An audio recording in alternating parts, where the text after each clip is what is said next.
But yeah, I'm digging it. I'm digging what you're doing so far because I fucking missed the boat on doing this shit years ago. And it's like it's one of those fun. It's like just one of those funny things. Like I remember years ago, one of my buddies, like just because like all the other shit I'm into when it comes to like fucking weird ass fucking horror. They're like, why don't you do one of these powers? And I was just like, I don't have the technology, and like I probably did. I'm just a fucking moron when it comes to this shit. So I just never. Hey, join the club. Jump the gun. So.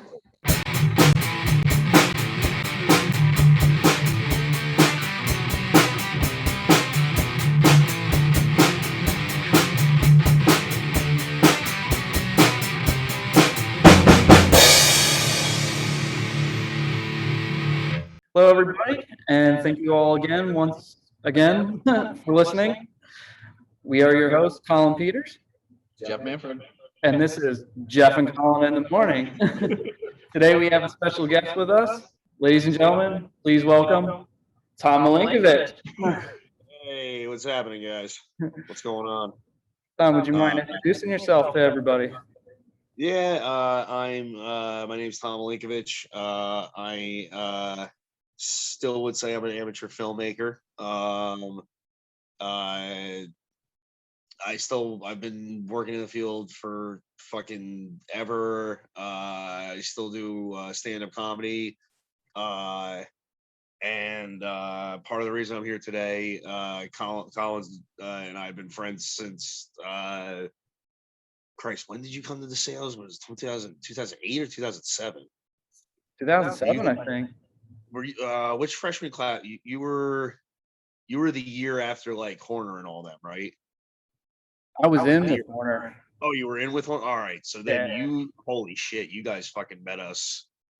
Jesus Christ. Didn't we like kidnap you guys to our house like for the freshman like fucking yeah, all right. So you were in that class. Holy shit.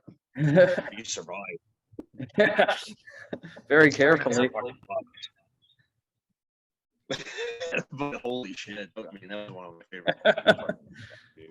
Those are some damn good time.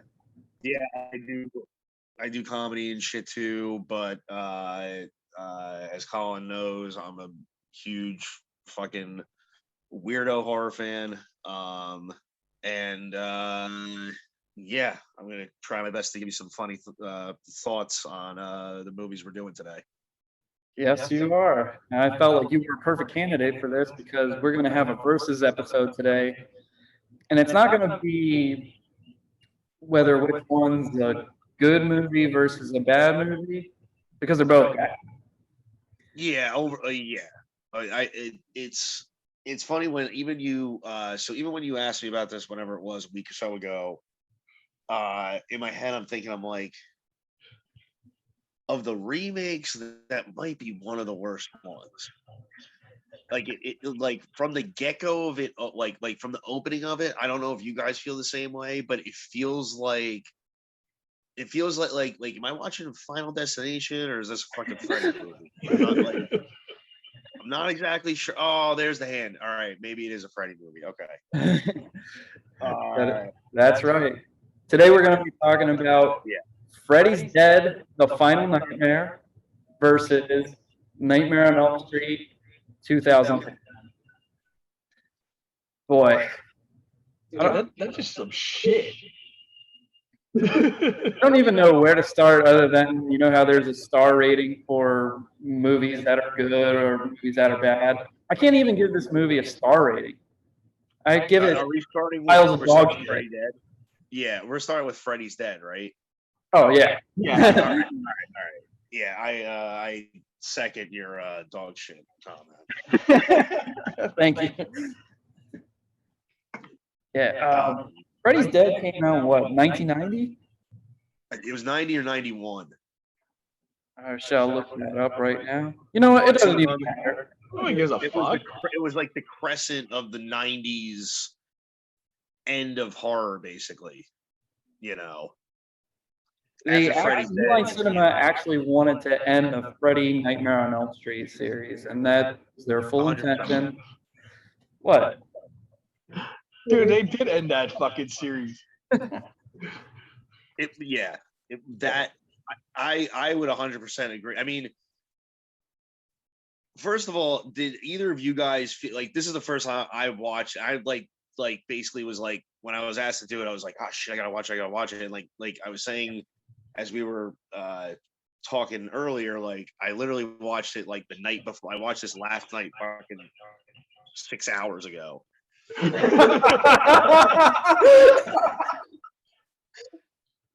And easily the first time in probably years, because like I will say something that might be surprising for anyone that knows me. Freddy's my least favorite of the guys, while Wes Craven's one of my favorite like directors. Even though he's not really involved with this one, like him being the Freddy creator, I should, whatever. But Freddy was just like I always wanted Freddy to be creepier, and slowly he became funnier. And like, there's just, I mean, Street Trash is one of my favorite movies of all time. So, fuck me, man. No, I just watched that for the first time like a month ago. Really? Oh, yeah. And like, I like just dirty, filthy shit. But there's something about a dude who we already know is a pedophile, and like I shouldn't like laugh at all. And like, especially in Freddy's Dead, there's one moment in particular that I wrote down in my notes here. Where the fuck is it? All right. The scene where it like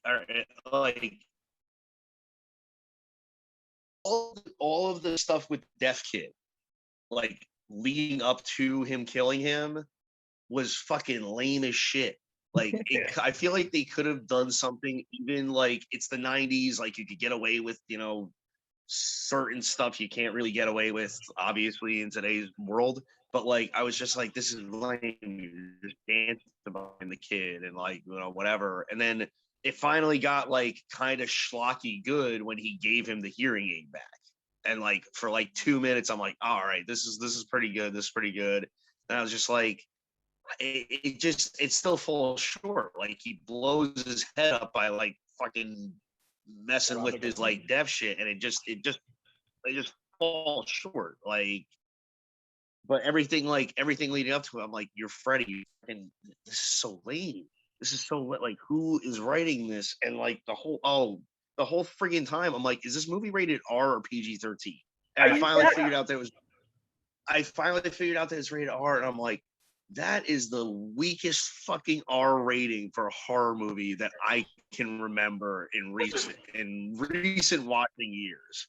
Because I swear to fucking Christ, I thought it was PG-13 90% of the time. And one of the things that kept popping out at me, I'm like, oh yeah, they did this with a bunch of those movies like towards the 90s, where like they went real light so that they could kind of bring in like younger crowd to kind of, enjoy Freddy and Jason and so on and so forth. But like, holy shit, Freddy's Dead is the weakest of any of those movies, man.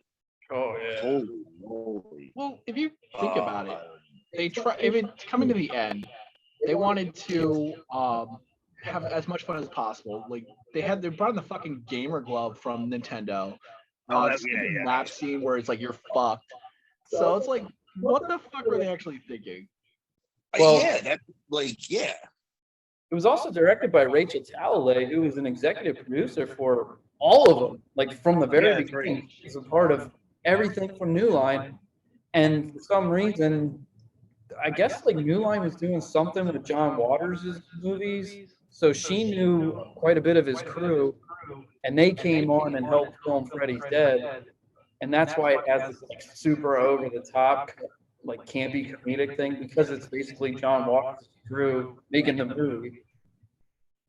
And you can feel that once they get, to be honest, now that you said that, I guess I didn't realize that when I was watching it last night. But what I will say, when they get to the town and stuff, it 100% feels like that. Like it's like, what is up with, and like I wasn't sure, because again, like I didn't go into this movie blind, but I went into it relatively like, oh yeah, I haven't watched this one in years, you know.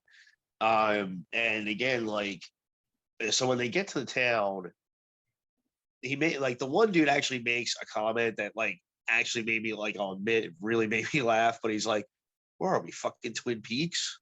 Yeah. And like, it's perfect because that's like it's like purposely overacted. It's like purposely weird, but like not weird for the sake of being weird. It's like it's just like they do their best to like just be like, these people are completely fucking delusional.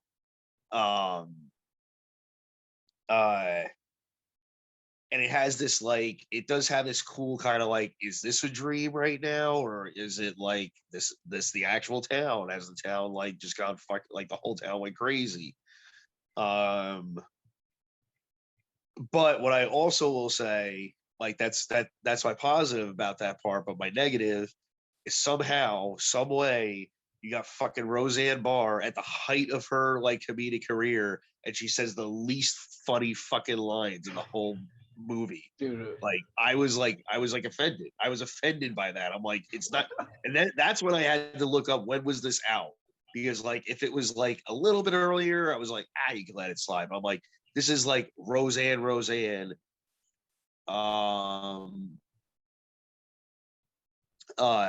like grab her crotch while she's fucking up the national anthem Roseanne. Like this is like height of like Roseanne, and she has the just lamest line delivered ever. It was just like, I'm like, this is a waste like, of my babies or something weird like that. yeah, like shakes their face like, I'm not the biggest Adam Sandler fan, but when he shakes the kid's face in Billy Madison, it's a billion times funnier.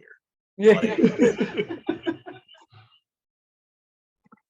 so all right, that's my negative on that one. But oh yeah, Jeff, you brought up the video game scene. That's one of my favorites of the movie.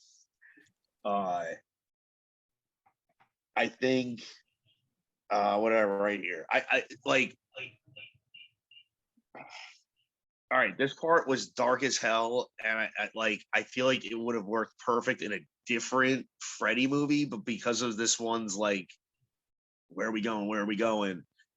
The during that video game scene, the dad versus kid thing at the beginning of it was dark as fucking hell. That was like, that I can remember in a while, one of the dark, because it's literally like, oh yeah, like that's a relate, like, because it's also relatable. See if like some shit like that's ever happened to you, where you're like, you know, not just like fuck you dad, like fuck you dad, like it's like like I'm actually getting like goosebumps. It's really fucking unsettling for a movie that's not really unsettling at all, which I thought was interesting. That's one of the most, I would say, dynamic and interesting scenes in the movie, because it's like, oh wait, they're going there, and then they really go there, and then all of a sudden it's like, all right, oh yeah, we forgot, we need to like, you know, lighten it up real quick. Yeah, they did the same thing with the girl, because I think her dad or stepdad was molesting her. Yeah. Oh yeah, they did. Yeah, they did the same thing with that, and like that was an interesting one, because like they made it so creepy that you're not sure what it was. Was he molesting her? Was he beating her? Was he doing both? Like you just like, you get this just like kind of feel, you know, like, and again, I think that's when the creepiness works, but like that's also where some of those comedic points don't hit the way they do in other Freddy movies. You know what I'm saying? Like during the video game scene, it's almost like it's I wouldn't say it's limp or anything, but like I'm almost waiting for him to make some like game over reference or something. You know what I mean? Like just because of the pace of the movie. And then they have like scenes like those, and I'm like, oh yeah, like you can still have some good shit in a shitty like Freddy movie, you know, like there are these like brilliant moments, but like I I don't know. I gotta look through some of this real quick because I had another thing that really pissed me off about.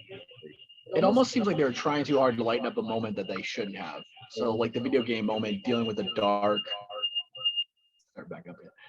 With a dark subcontext that they're like now like, oh yeah, let's throw some jokes in here. I mean, Right. the movie itself has a lot of that for no reason at all, and I think it ultimately kills it. Yeah. Like bringing in Johnny Depp to do the whole thing about drugs. Oh, yeah.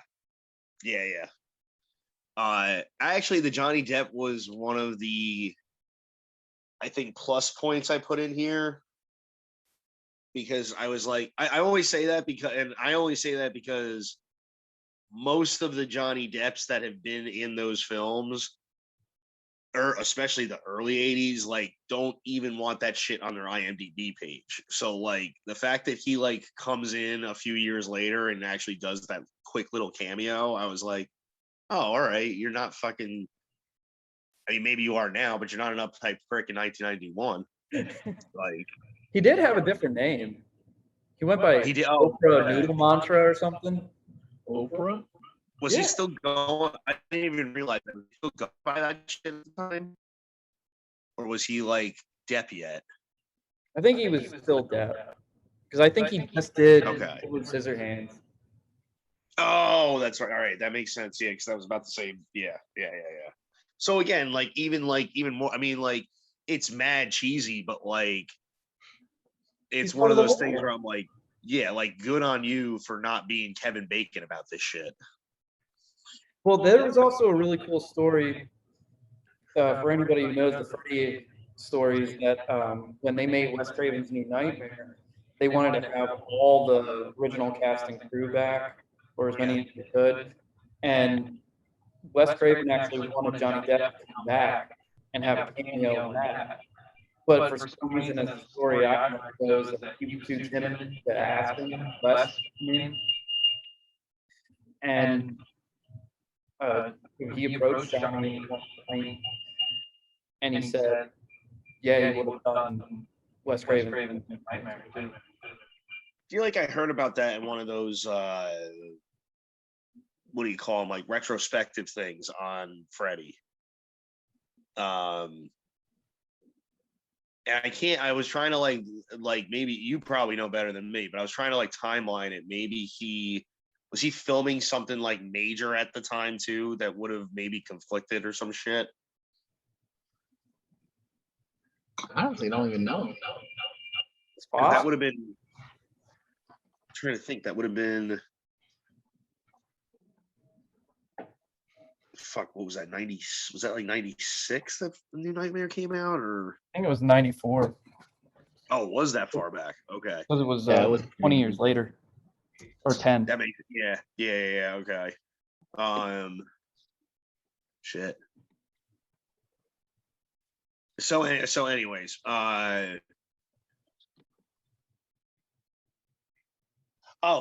real quick, because I think all three of us will agree with this. What the fuck was up with the makeup / mask of Freddy?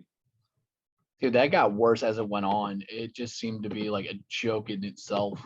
There was a moment where towards the end, and I actually wrote it. I wrote it down. This is like about an hour into the movie that I really noticed it, and this is probably because they like had budget issues, but like the mask literally looked like it. It's Freddie or Robert Englund, but fuck it, it looked like just a plastic Halloween mask on Robert Englund's face, real fucking tight. Like they put it on and then they got like a vacuum sealer thing rather than like actually do makeup, and just like vacuum sealed the thing onto his face and was like, all right, let's go. We got to, shoot it.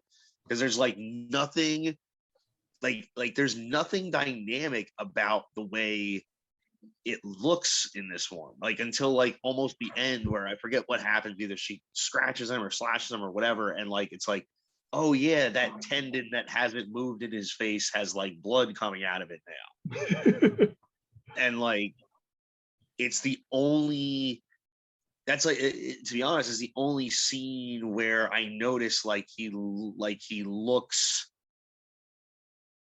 like there's some effort behind that, like makeup and shit. Yeah, it looked like used chewing gum was on his face. Yeah. It like there's moments where like you could see the lights shining off of this like just weird like what do you call like it was like vinyl or something on his face. Yeah. Like it wasn't like fucking Like blue with KY jelly and had like the layers of the muscle and the skin melted off and dirt. Yeah, it just looked like one big piece, just like. That's what I'm saying. Like, and like you could hand that up on hands and stuff like that, especially with someone like Freddy. But like he looked so unintimidating. You know what I mean? Like it reminds me of this like D. Snyder quote where he talks about Chucky and he's like, "It's a fucking toy. Just punt the fucking thing." And like that's how I feel looking at Freddy in that getup. You know, like he feels just for someone that of the three, I would say is the most realistic. And this really could have been a really, really creepy flick. It just falls so short for me in that regard. Oh yeah. I think for the final nightmare, they totally dropped the ball on it. They made it so campy, comedic that it was like it's a horror movie. Why are you making it so stupid and kid friendly? And which I guess maybe is what it was trying to be. Again, I think that was the trend though, and I don't know if it started with that movie or just in general around like 89 into like the early 90s.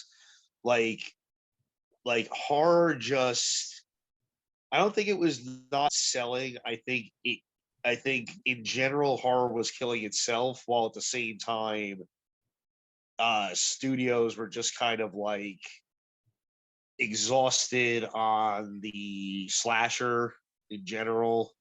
And it's like you rang in the era of like, and this is not to say I hate those movies because I actually do like some of them, but like it rang in the era of like the dentist and the leprechaun and fucking like these just like stepfathers and all it just rang in this era of like straight to video that was good if you're like horror fans, I would say sort of like us, where we're like into this just like niche shit. But like if you're a casual moviegoer, like you're just like, what the fuck is up with horror? I'll go see a Disney movie now. Like there was this from that time, not to get off subject, but it's just like you could really see it in Freddy's Dead, that switch of like, well, I guess this is like the route that horror is going to be going for a little while.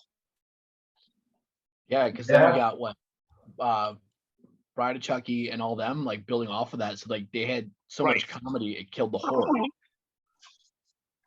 Right.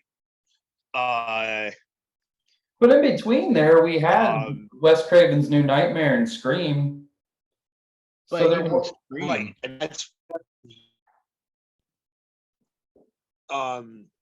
I like Scream is actually one, like in general, the whole series is one of my fucking favorites ever. But like that's what I mean. It's like you had like a solid 4 years where you just had these like more or less straight to video years, which for good or worse, I really like. So like a lot of the flicks in there, but none of them are like it took Wes Craven doing something like New Nightmare, which was great, and then doing fucking Scream, which just, in my opinion, reignited everything to remind us that like, yeah, let's keep Freddy's Dead on the shelf for a couple more years before we rewatch that. You know, but it took like that like 4-year period to get back, or whatever it was, to get back to that, because like even along the lines of Freddy's Dead, you had Jason Goes to Hell in the same time period, or general like couple of years. You had the Halloween where like Michael Myers is like summoned by some fucking cults in like Iowa or whatever the hell happened in the one with what's his name? Paul Rudd. Yep. Yeah.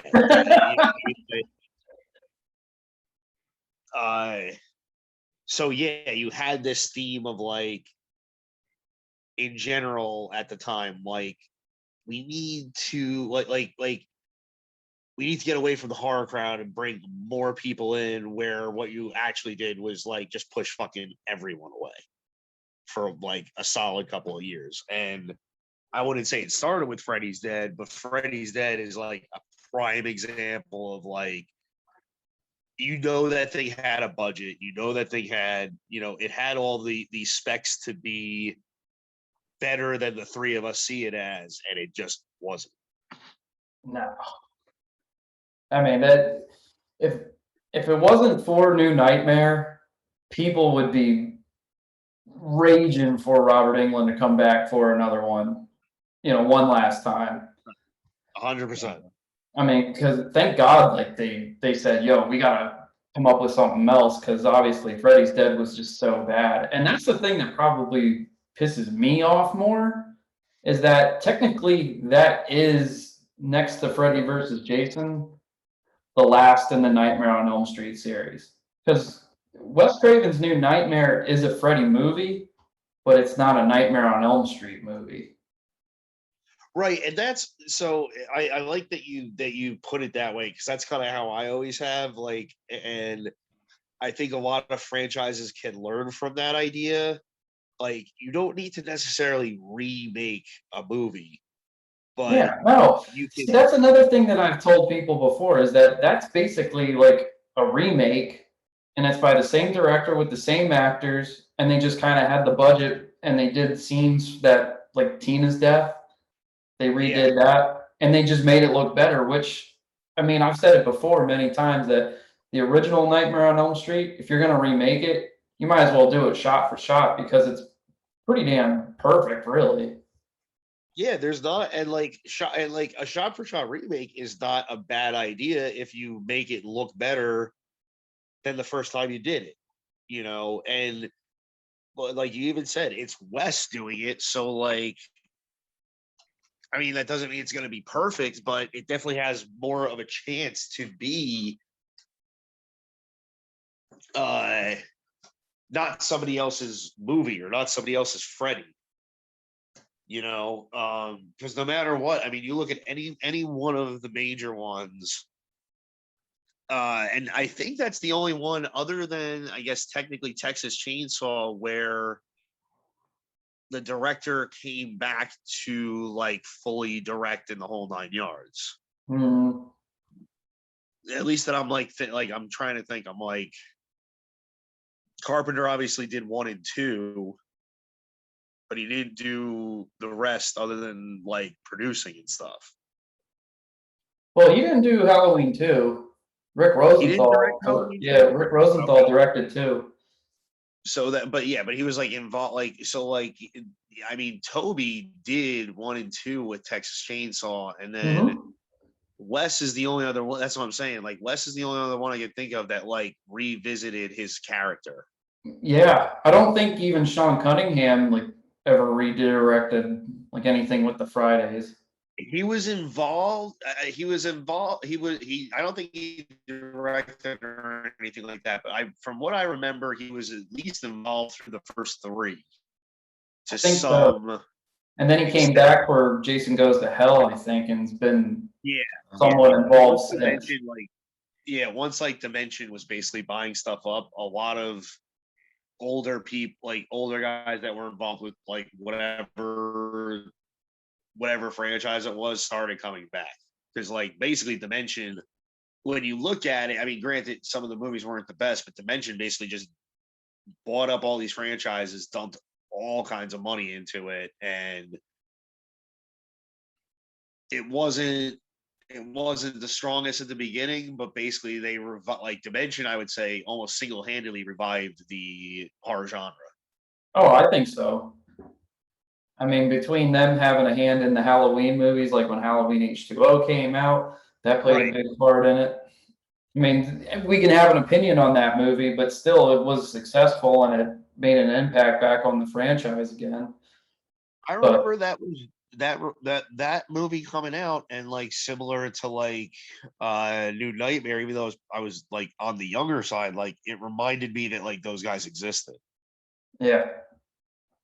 You It was know, kind of like a revival of the slasher in a way, just to be like, oh, hey, you want something? Here you go. Because we don't have like the factory that they do now, where it's just kind of like, hey, you guys want, like another slasher movie? Here you go. But I think they knew it though then in the 80s because, like they said, when Nightmare 5 came out, they knew that the Freddy train was losing steam because 3 was like so high, and then 4 raised the bar even higher. And then when 5 came out, it was like, okay, you mean we got another one? And 5 was really lame as well. They even said like it was a success, but it wasn't a blockbuster. Everything that was a Nightmare movie was just like, making more and more money, and 5 just like made its money back, and that was kind of it. And then that's when they said, maybe we should kill it. And then that's when we got Freddy's Dead. And it's funny that you put it in those terms because again, Freddy's Dead, like we've really bashed it, but like, is it the absolute worst? Maybe in the series, but I've seen way worse as far as horror goes. But it's there's times where you're watching it and it's like I brought it up earlier when I mentioned the Ichi quote and whatnot. There's times where it's almost like very, very, very good student film, and then there's times like where you're like I was saying with the video game scene where it's like, holy shit, maybe this could have been a lot better than the final product we got, Well, and yeah, I don't mean to cut you off, but I just also wanted to say that one major thing that I think really holds the movie together is the fact that we get introduced to his daughter. Yeah. Oh, I wrote something down about that. Yeah. Go on. Go on. I was just gonna say we get that aspect. We didn't know that before, and then on top of it, we get flashes of him before he was burned. We didn't get any of that before. I mean, was it done poorly? Yeah, but it's kind of what gives that sequel a little more legs, I would say. Because I agree. I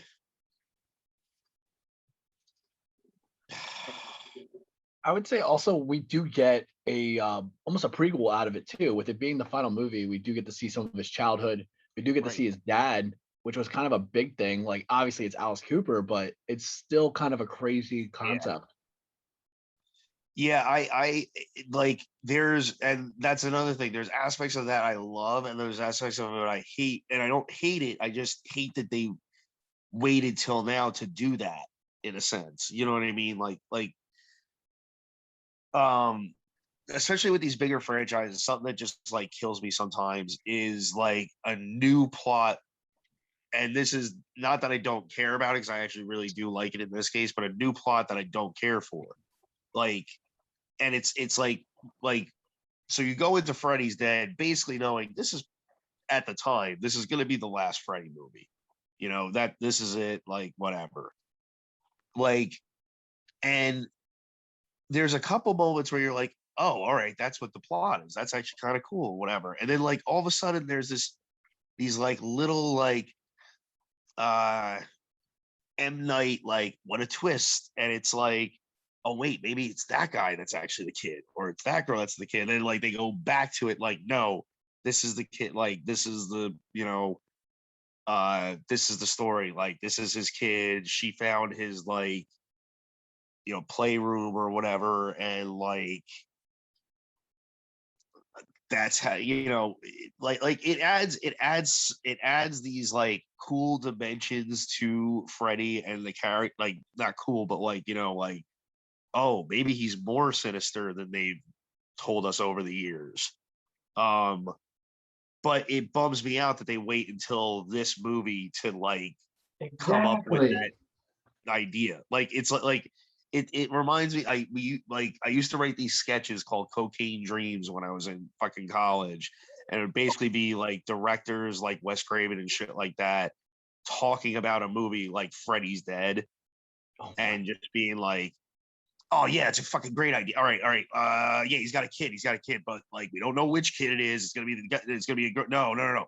Make it a girl because that's even more twisted because he's a pedophile. So people will be real creeped out. All right, perfect. And it like that's what I mean. Where there's moments where I'm just like, this is like awesome. Like, oh my god, like he was a dad, like he was actually a dad or whatever, and it takes like just enough time to let you know about it, and then it focuses on dumb shit with the 3 kids you don't give a shit about. Do you know what I mean? Like I almost wish that was like such a cool thing that I wish there was like a movie of just that almost, because but again, if you're ending a series where you basically made this guy into like more of a trickster rather than like a slasher, you can't fully flesh out that idea.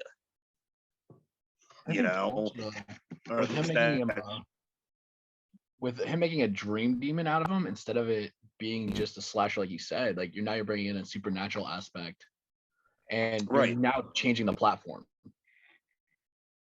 Right. That actually leads me to believe. I was going to ask you a question. When you watched it last night, did you actually watch it in 3D, or did you just let it go the way it was? No. So, oh man, dude, that's another thing. The whole like there's a couple times I'm like, oh, the whole fucking time I was like, I didn't look this up, but I was like, this had to have been shot for 3D. And if not, there's some fucking really weird, like comic book level, like, why is that shot like that? Like, and after watching, I finally looked it up, and then I saw in the credits, because I watched the end, I saw in the credits like 3D something or other done by, whatever group. And I was like, motherfucker, this was supposed to be in 3D. Of course. It wasn't the whole movie. It was actually when she puts her glasses on is when you're supposed to put them on. So from that dream fight. Oh, no shit. Okay. Yeah, like I've done it once. Like it was kind of a cool thing, but it was not necessary. It was a shitty movie anyway, so yeah. There was no real reason There's for it. this scene where his head explodes, and I'm like, if this isn't in 3D or somewhere else, like there's a version of this part in 3D, then this is fucking the lamest Freddy death I've ever seen in my life. Well, yeah, it is the lamest fucking thing because they waited too long for the 3D in the movie, so it's like it was already after the fact. Because like there's so many things they could have used. Like even the video game scene, I think would have had more depth with it if it was in 3D. The head explosion, some of the kills, like the kid falling out of the airplane and landing on the spikes, would have been a crazy. Oh, that would have been incredible. Yeah. Or what about like you just said with the deaf kid? Like what if like when when he's dropping the pins and stuff, that would have been a great like one of those little like 3D things where you're just like like fuck like, but again they didn't go for it. They just kind of like missed the boat. But there was definitely like a lot of moments even early on where like it felt like when he's at the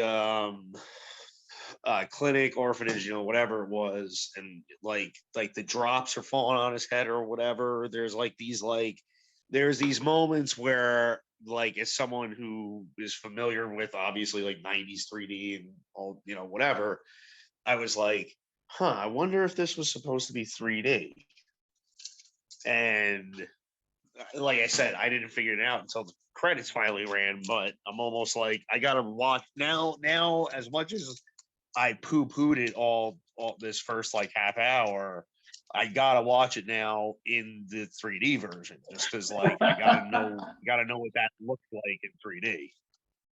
I can imagine what it looks like in 3D, but I only saw like part of what it looks like in 3D, Yeah, like I don't think that the 3D would have saved it, even if it was the full movie. because like I don't think it would have been necessary the whole time, like as they thought so too, because like some of the scenes like doing the flashbacks I don't think would have been necessary, but a lot of the deaths I think would have had a little bit more depth with them because of it. There's several that we mentioned. I think the one that would have stuck out the most was the airplane kill when he falls right on those spikes. It'll probably give you that whole rush feeling too. Oh yeah, 100%. Oh, you just reminded me. Why the fuck was nobody killed except for the dumb bitch on the plane? Nobody was killed until almost a half an hour into the movie. I know, it was a waste. It's the last movie, and they like barely kill anybody.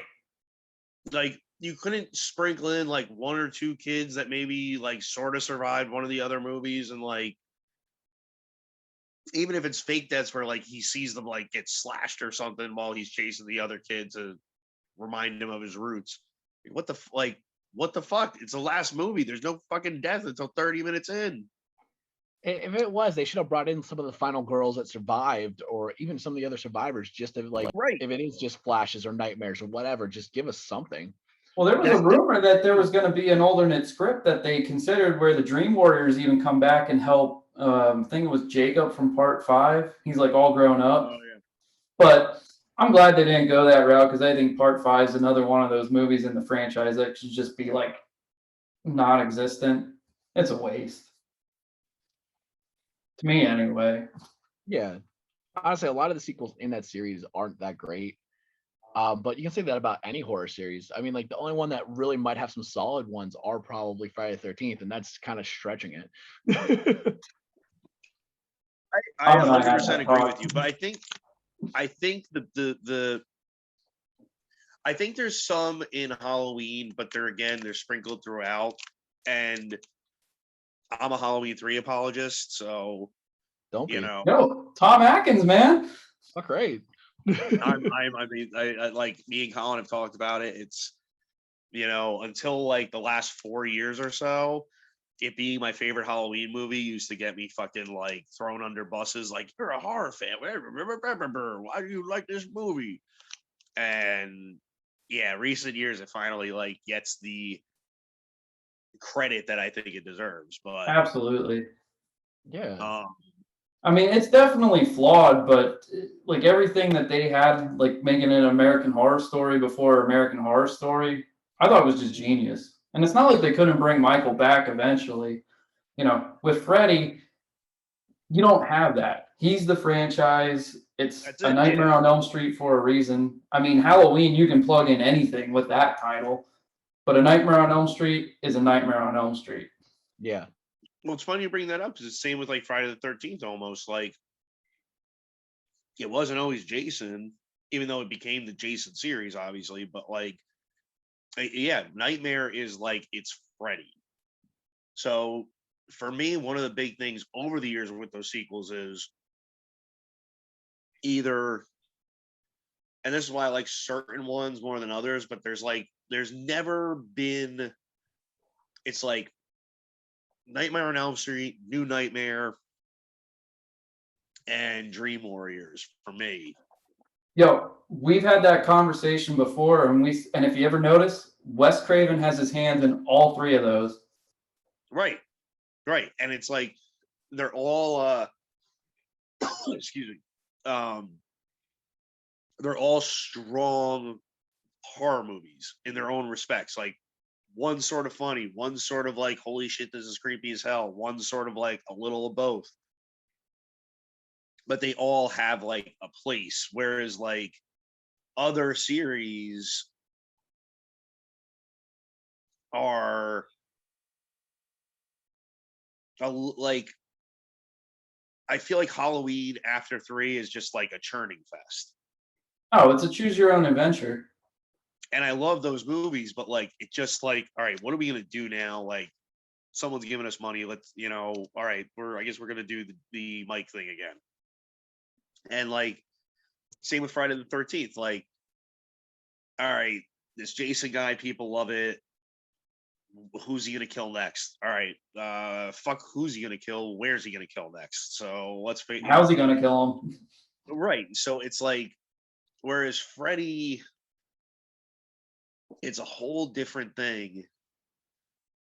Like he doesn't like he basically, other than like little moments, and Freddy's Dead's one of those moments, ironically enough, he doesn't exist in reality.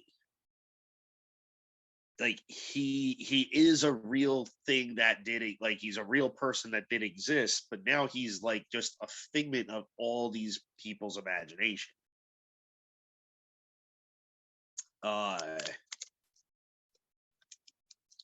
Which I think makes, in some ways, is why I like when he's creepier, because like like again, it's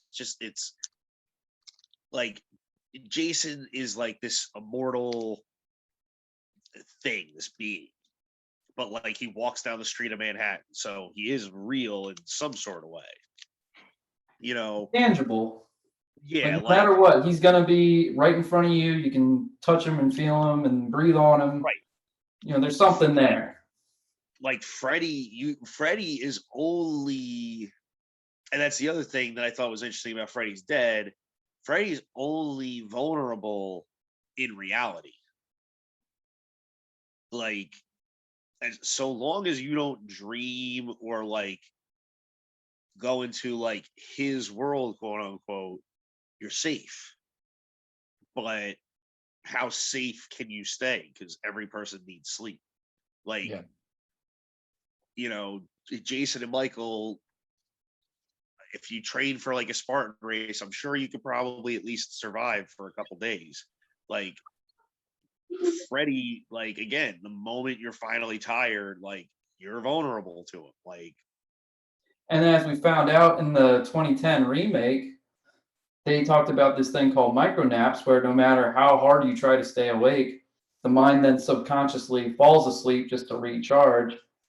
And then Freddy was able to go in. So you found out that even if you could stay awake for so long, it still left the vulnerability for you there, which was something they could have expanded on. It was one of the few positives in that remake, but that remake, of course, isn't worth talking over either. so I don't know if oh yeah, I got my thoughts on that too, but you guys tell me when you're ready to move on to that one. I have my thoughts on that. Honestly, I got one more comment for Freddy's Dead. I feel like when you said that he brought in the real world, they can kill him, but we all knew he was coming back. When they actually brought his daughter in to kill Freddy, and that was supposed to be the end, it kind of was, because then literally Freddy ended up in hell for Freddy versus Jason. But they also ended up using that whole concept for the ninth Friday the 13th, where it had to use one of the Voorhees' bloodlines to kill Jason. So it seemed like they're like, all right, well, this fucking worked for Nightmare. Why don't we use it over here? So it was one of those things like, you could have killed him, but ultimately he was coming back. He was still a demon. But using it as his blood has to kill him, it makes more sense. Where I agree.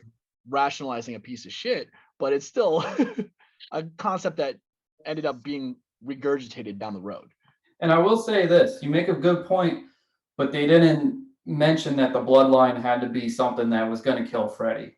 It was just kind of like she was there. Like, oh, hey, we found out he had a daughter, and she realized that he killed her mother, so she was pissed, and that's pretty much why she wanted to end him. There was no like bloodline stuff, and from what I understand, because Freddy's a dream demon, the logical way to like pretty much eliminate him is because as we found out in Freddy's Dead, was he got gifted the dream demons to have him do this, so he has some sort of power. So the way to actually end him would be to have a seance. I would say like what they should have done was like pull him out, have some sort of seance, and then sacrifice him, and then boom, he's done. Because you take away his power, he's totally mortal again, and then just end it. And they didn't do that. They like overcamped it into something stupid. It felt rushed. It felt lame. All they did was stick a piece of dynamite in his chest as he was getting his ass kicked. And yet he was like still like healing his fingers and shit back, even though he was in real life. It's like, so what the fuck is going on here? Like the only time I ever really questioned anything that was like, okay, something in reality is happening is when he kills Johnny Depp in the first movie, because it's not in the dream. He's sleeping on the bed and his arm pops up and sucks him down into the bed. And it was like, okay, because when Tina dies, you don't see Freddy. But in Glenn's room, you physically saw Freddy in some form. And it was like, okay, well, how do we question or how do we answer that question? Wasn't ever answered. And at the end of the day, like Nightmare 1, Nightmare 3, even Nightmare 4 kind of had a better ending to like killing Freddy. Yeah, I actually like 4 a lot. 4's fun. I mean, it's That's not the best, like, but it's a lot of fun. Oh, you guys ready for this now? Oh, well, I got one last, because I had to rate this. I had to bring this one up. One absolute last thing. All right, overall, basically, Freddy's Dead is like the movie rental that Butters is going to bring to the Halloween party. Yeah. Hey, you guys, I found a Nightmare on Elm Street. Like, hey, look, Butters, it's fucking Freddy's Dead. Oh, but I saw he was on the cover, and he's like, it's so, like, it's weak in that way where, like, just the lamest kid that, like, you were friends with in high school is like, oh yeah, we're doing that slumber party thing. Like, oh, like it's Halloween time. Wow, let's rent Freddy's Dead. All right, whatever. Like, because it's just so like even the cover of it is not that, like, you know. It has the bus on the cover. What? It has the bus in the bottom of the cover, like the original poster. It's like Freddy's face with his glove coming out, and then the bus from the beginning of the movie. Like, why the fuck is the bus on there? And like, there's very like PG-13 boxes for that movie, and it would have been like easy to just like rent that one over like Evil Dead or like something good. And like, you know, yeah, that's my full review of the movie. This is the movie rental that Butters would bring to the slumber party. Yeah, that makes total sense at this point. Has it come to the moment? Probably. Oh god. All right, so in the late 2000s, we got the slew of horror movie remakes. Pretty much by 2007, Rob Zombie like recharged the horror remake scene with Halloween when he did that. Of course, Halloween made a shit ton of money, made a sequel, obviously. Then they did Friday the 13th. Jeff and I kind of talked a little bit about Friday the 13th in our franchise episode. And we actually kind of like that remake just because it was more of a tribute than a remake, which we thought was really cool. And then we got Nightmare on Elm Street 2010.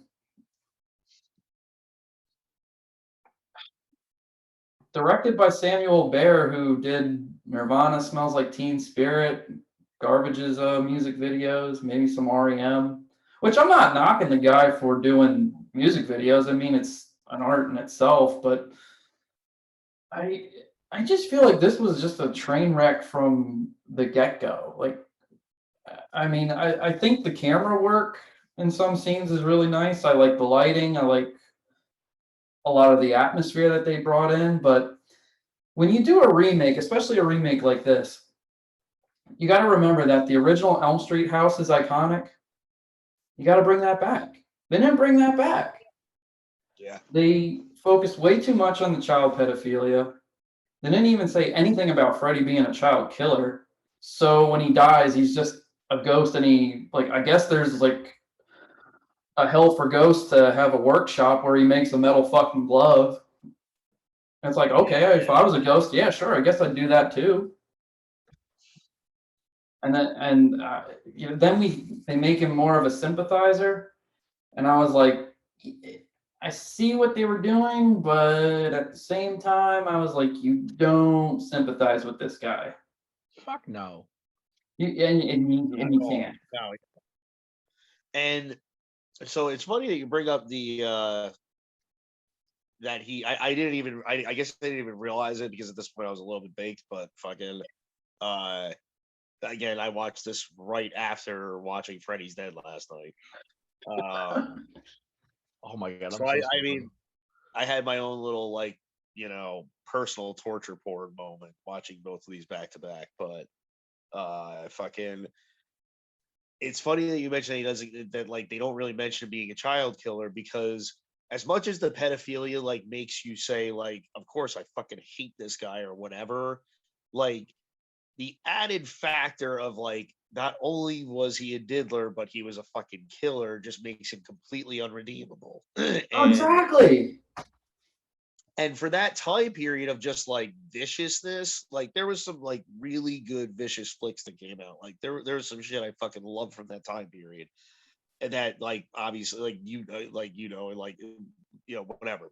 It's all panned, but anyways, fucking uh, just that like piece alone, you can make just a filthy, creepy fucking character out of that and still have these moments where you're like, oh, did he really just say that? Like that's what I would have loved for this film. Like, I mean, so you pretty much wanted him very gritty and almost like yeah, grindhouse style, but yet still shot for the 2010s. right. Because like at that time we were already experiencing that where there's this just like cool revival of like, all right, we love these bad movies, but we're not necessarily better filmmakers, but we understand why they're bad. So now we're gonna make a good version of like everybody refers to like those like torture porn years and all that shit. To me, it was just the fucking revival of the exploitation film, but with people that understood the exploitation film with today's gear. Oh Um, yeah. and yeah, so like you were saying, yeah, Friday the 13th, I loved it. My only issue with that movie is there's moments in that movie where it's just shot so fucking dark that like I can only watch it at night because I'm like if you watch that movie during the day, turn your fucking contrast all the way up because you're not gonna know who's getting killed in certain scenes. But I do love the intro of it, the way they did, like they really that movie is, in my opinion, of the remakes, one of the most perfectly packaged flicks, like period. I don't Uh think it gets the credit that it does. it doesn't, and like there's and like not for nothing, that had not the A plus of that age range at the time, but it was a hard B plus, I'd say.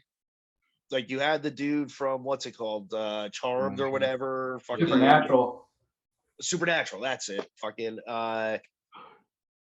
and like overall, like those were not like they could have had much fucking worse people in that, especially like you could have really had someone that just got out of fucking film school that was blowing Harvey Weinstein to get the part, but they went with like semi recognizable people that you knew could like act a little bit. Um, I thought the fucking kills in it were fucking classic. Like it Yeah. felt 80s. It felt 80s. And like, and then so yeah, and then Halloween. I'm a fan of the first zombie one. I think it sort of truly reignited like some steam into the franchise. It's not perfect. I think the director's cut is fucking long-winded and boring. The theatrical is great. I hated the second one, but the Halloween from like 3 years ago. Again, like holy shit, you can make this movie. But like, yeah, Nightmare. It's like we're already starting. Oh, like the first thing I even wrote in my notes. I remember falling asleep originally in the theaters. I got ripped. I was there, Oh my gosh. and I went like right after it closed. When my buddy was still working at the AMC over in Bethlehem, and it was like me, Tim, and like three other dudes or whatever. We all drove over, you know, pretty fucking stoned, but we're all just sitting there. All of us fell asleep. Every one of us fell asleep by like 40 minutes in. I wish I would have. And like we all woke up like, oh, all right, I guess he didn't get us.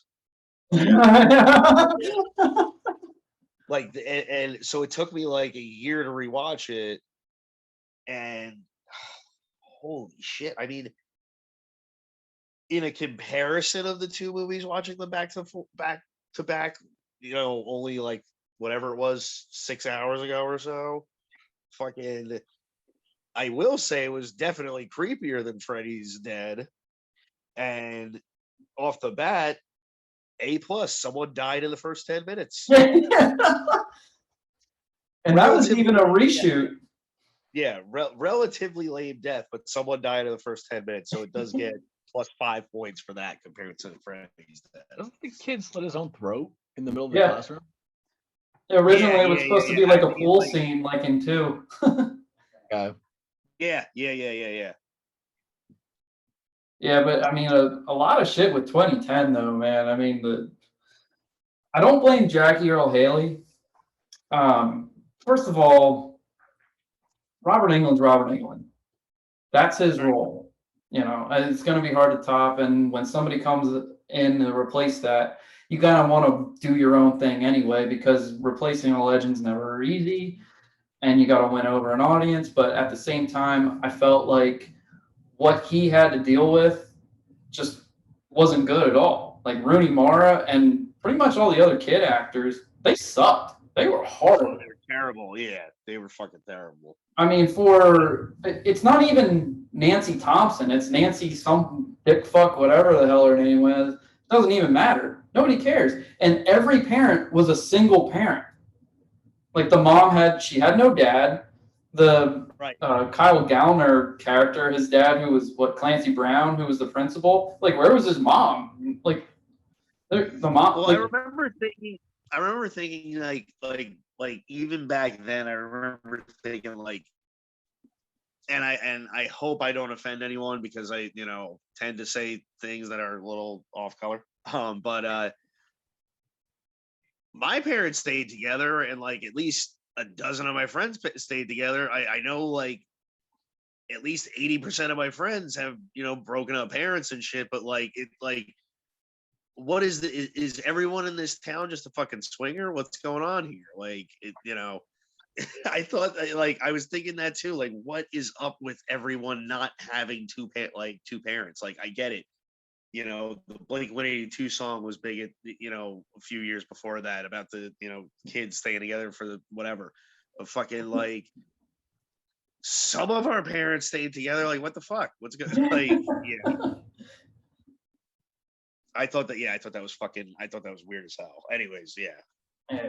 And I know they tried to redo some of the shots from the original, which I thought was right. I thought, hey, yeah, go for the classic shots and try to do them better with a budget. And now that you guys know what you're doing, no, they suck. The room twirling scene, that was fucking horrible. The scene where he's coming through the wall, it was all CGI. That was fucking atrocious. There was no reason for that scene to be CGI at all. And then on top of it, that was like 1999 bad. Yeah. Like Spawn the movie bad. Yeah, that was no joke. That was some shit CGI. And there was no reason for it at all. Like the original shot was as simple as spandex and great lighting. And boom. You had a shot that was like iconic to the franchise. Iconic in movie history. And here they have some CGI crapshoot. And it's like, why do you even fucking bother? Same with the fucking glove in the bathtub scene. Like, oh, wow, he just, like, kind of comes up with his fingers not, out, and then he retracts them and, like, brings them back down in the tub, and it was, like, a hot second. It wasn't even that build the drama or suspense, like in the original where you see the blades come up out of the water between Heather Langenkamp's legs. It's just the hand pops up, and then the mom calls for the daughter, and then, goes right back down. And I was like, oh, that sucks. Yeah. Yeah, it really, really falls short, especially for its time period. And I think, from what I remember, you guys would probably remember better than me, but like I feel like it fucking tanked. Oh yeah. Compared to like most others that were coming out at the time or within that time period, like, and it being like it almost did negative damage for the franchise. Not just because it wasn't good, but like by like fucking like coming out and just being a blip on the fucking map of horror. I think it was one of those, like, it first came out and people were like, okay, let's give it a go. And then people were like, nah, don't even bother. Yeah, like, I'm actually going to look it up while we're talking because, this is going to drive me nuts. I think the thing is, it's just no one wanted to talk about it. No one wants to talk about it. We're like probably the only people in the last, 10 years? I'm looking at the date to actually talk about this piece of shit. Yeah, I guess you're right. Actually, like, you look it up, first off, you look it up, the first, 4 or 5 things have to do with 1984, not the remake. Exactly.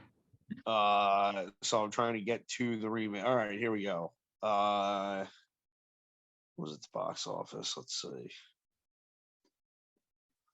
Because I'm gonna feel like a fucking moron if it didn't actually take, but I remember it not doing very well. I can't imagine it did. I mean, the only way it could be a success is because it didn't cost that much to make. Right. Besides Jackie Earle Haley, maybe Clancy Brown and Connie Britton, they might have had some tags. The one kid is definitely, or maybe he like made more of a fucking there we go.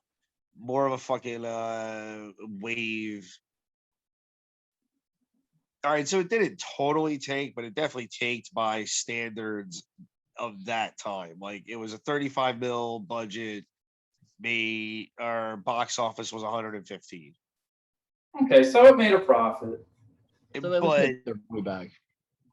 That's what I'm saying. Yeah, like when you probably factor in all the other shit that you got to spend money on outside of the budget of the actual film, like extra ads and all that kind of, and like whatever, it probably overall broke even. But in the same breath, a lot of those other movies fucking like blew their numbers out of the water. Fucking Rob Zombie's Halloween was like the biggest, like that thing was like, you had non-horror fans going to see that. Oh yeah. You know what I'm saying? Like, same with Friday the 13th. You had like, I knew people that like don't go see horror movies, or like, your Valley Girl type of people, fucking, they were like, oh my God, this is coming out. And they actually fucking went and saw it. Whereas Nightmare, I didn't fucking hear anybody talking about that movie outside of a couple of negative comments from some of my roommates at the time. Oh, I remember after I saw it, it was me, my girlfriend at the time, and my brother-in-law and my sister. We all went as a group to see it.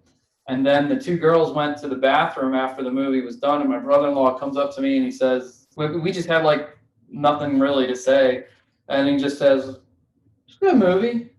And I just kind of let it sink in, and I go, no, it wasn't. It was so bad. I feel bad because Jackie Earle Haley is a talented guy, but his makeup was awful. I didn't care for his voice for the character. I also thought the makeup was bad. I forget if I mentioned that. But also, I didn't understand his glove either. I mean, take aside like how I said before, like he didn't talk about killing kids, but I didn't get the aesthetic of it.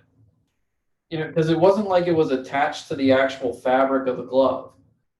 It was kind of like a skeletal, and then you put the glove on underneath, and then you kind of like strap it around the wrist. I mean, I think the blades and the aesthetic of it did look cool, but I didn't understand it. Like when you see Robert Englund making it at the beginning of the movie in the first one, you're like, okay, I get it.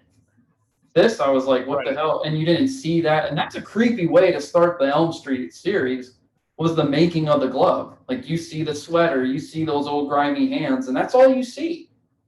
Right. And then you see the blades in the glove and the armature, and it's like, yo, that sets a tone without words or nothing. It's just those creepy images plus the music, and then once he finishes the glove and retracts the claws, then it goes straight into the titles, and it's like, yo, we got something here.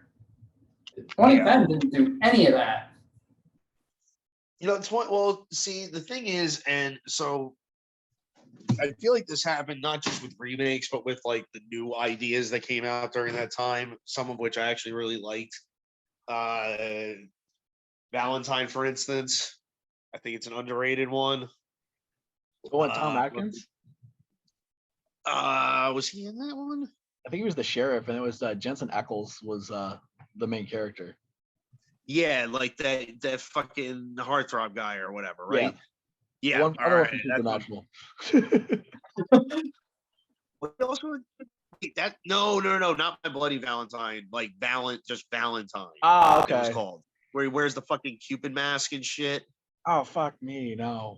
I thought, like it's not great by any means, but like there was this trend with those movies where like and like Final Destination, whatever, where like killers just weren't interesting anymore in a sense. And oh yeah, like there was I don't know if it's like a generational thing or something, but like they were basically gearing the movie towards like Scream worked and like everybody for like 15 or so years just ran with it. You know what I mean? And like where like whatever the series is, like you don't really care so much about the killer. They try to make you care about the people, and they try to deliver on the kills, and some do half or some do both. And it's very rare that they did both in that period. But like Nightmare is a really good example of like, I don't give a shit what these fucking kids are talking about, and it's like fucking taking up too much of the movie. Yeah. Like the funeral scene, for instance. That's literally to me just a rip off of fucking like the Final Destination thing.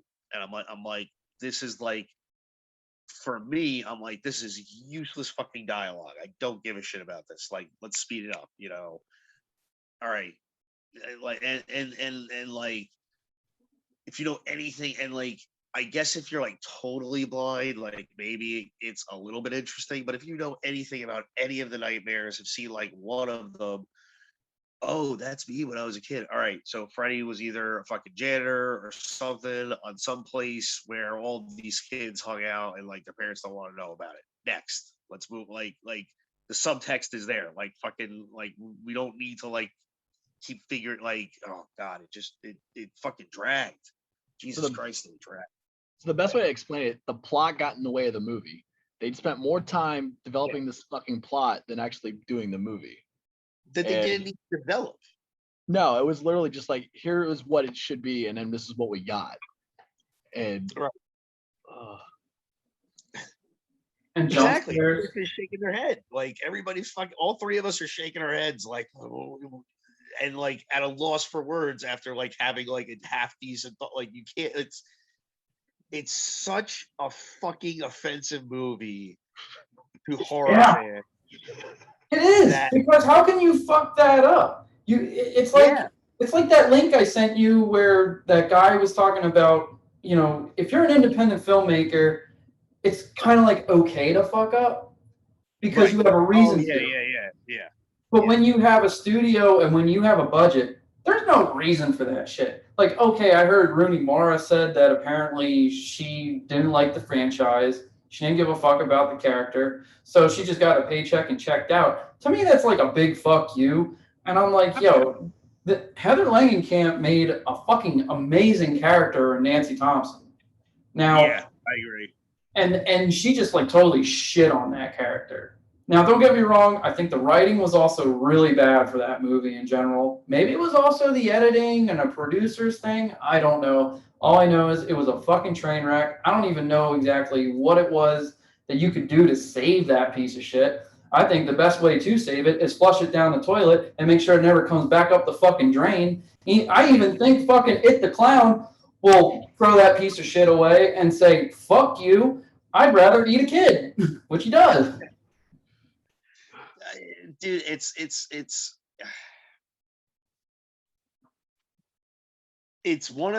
just one of those examples that like there's these times where the remakes are really fucking good and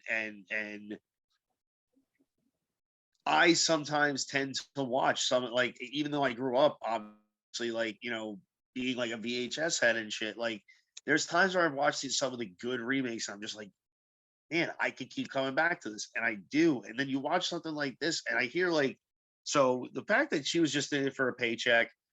Imagine what the set, like being on set, was like. Oh God, you and I know what that's like. And that's what I'm saying. So so now watching the movie, I already know this bitch doesn't even give a shit about being in this movie. So no wonder, and not for nothing, like just being in a horror movie doesn't exactly get you like positive attention.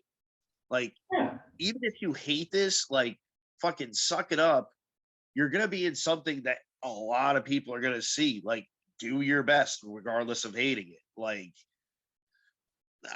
and honestly, I think in this case, at least compared to the other ones that we talked about, how much we do actually like certain remakes. Like, we're not just some fucking, like, oh, everything sucks. Like, fucking it, like there's some good shit out there.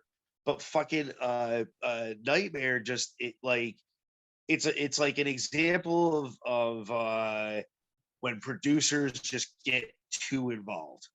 Because there's moments you're watching it, you're like, there is no way the creative side is like, yeah, there's no way they were excited. Like, there had to be like I watched it, and that was one of the things I was thinking. I'm like, this had to have been like producers that just fucking got in the way, like they usually do, but like really got in the way and just said, no, you got to do blah blah blah. You got to do, and like everybody knows that happens. Like, there's no fourth wall with that shit anymore, and I can fucking guarantee that that's what happened on the set of Nightmare on Elm Street 22.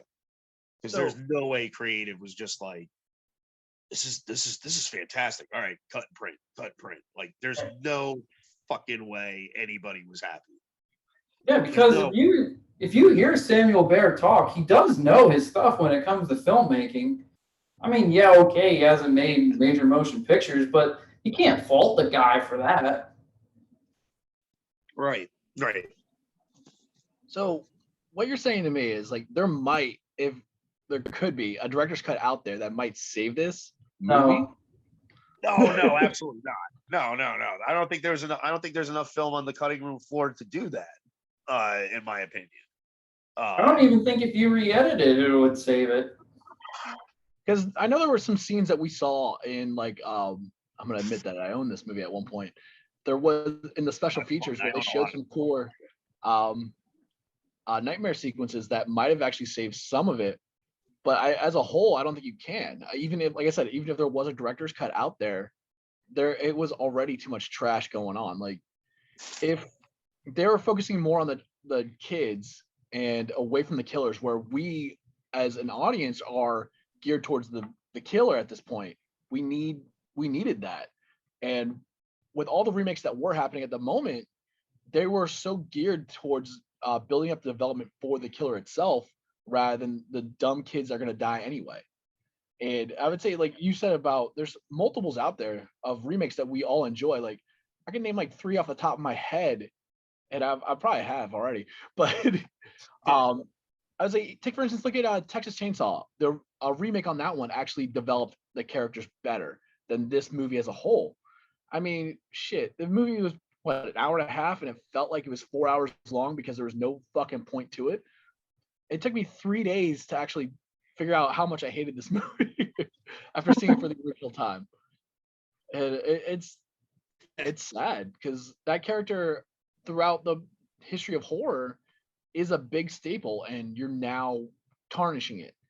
And like I said, it took we're probably like the only few people that talked about this movie in the past 10 years, and we're not even talking nice about it. We're just being civil. Yeah. It's and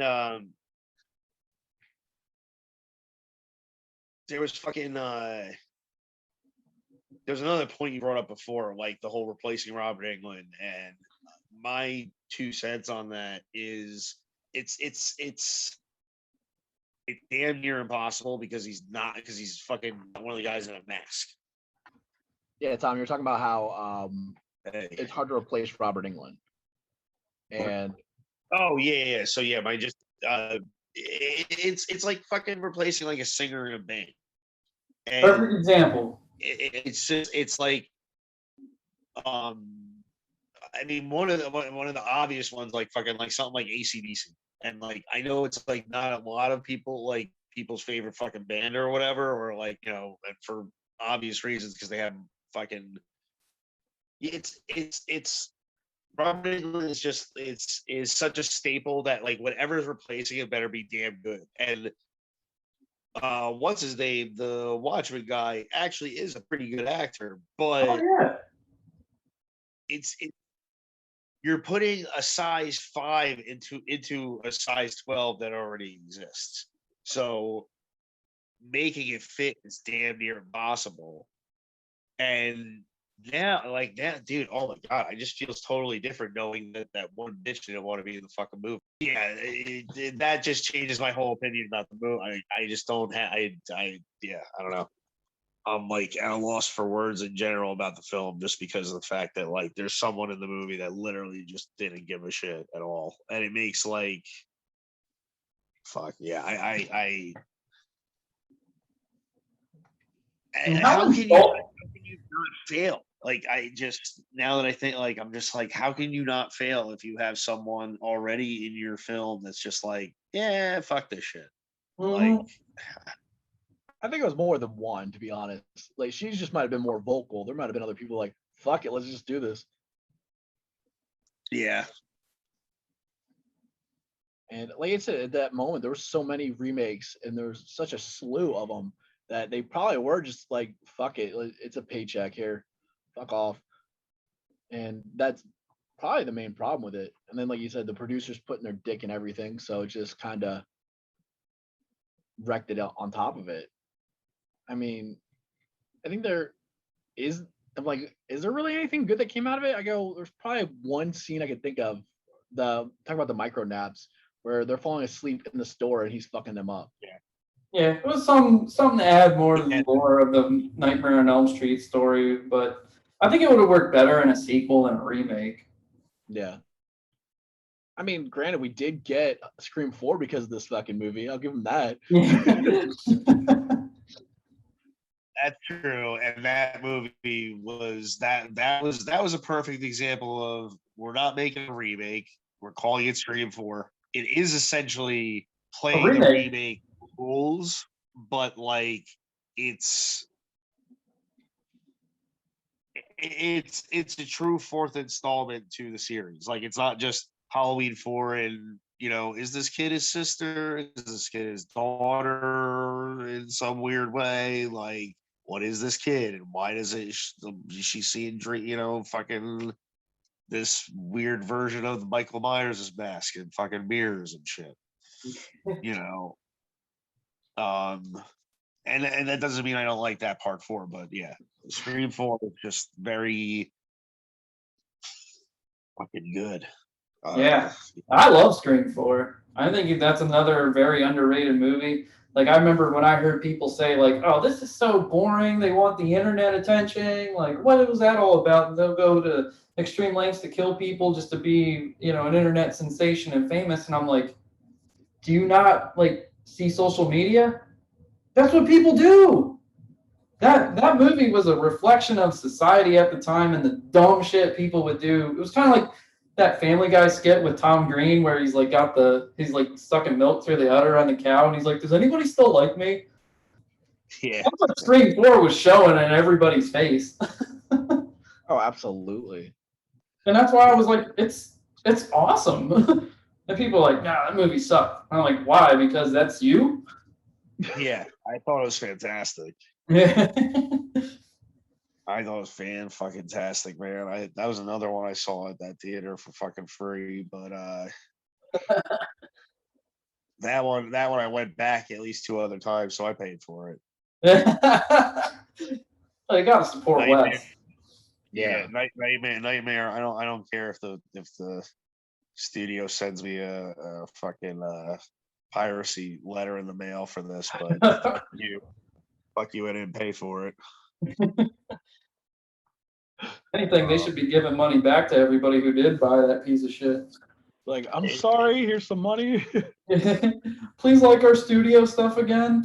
Oh my god. Oh, here's another thing. Like,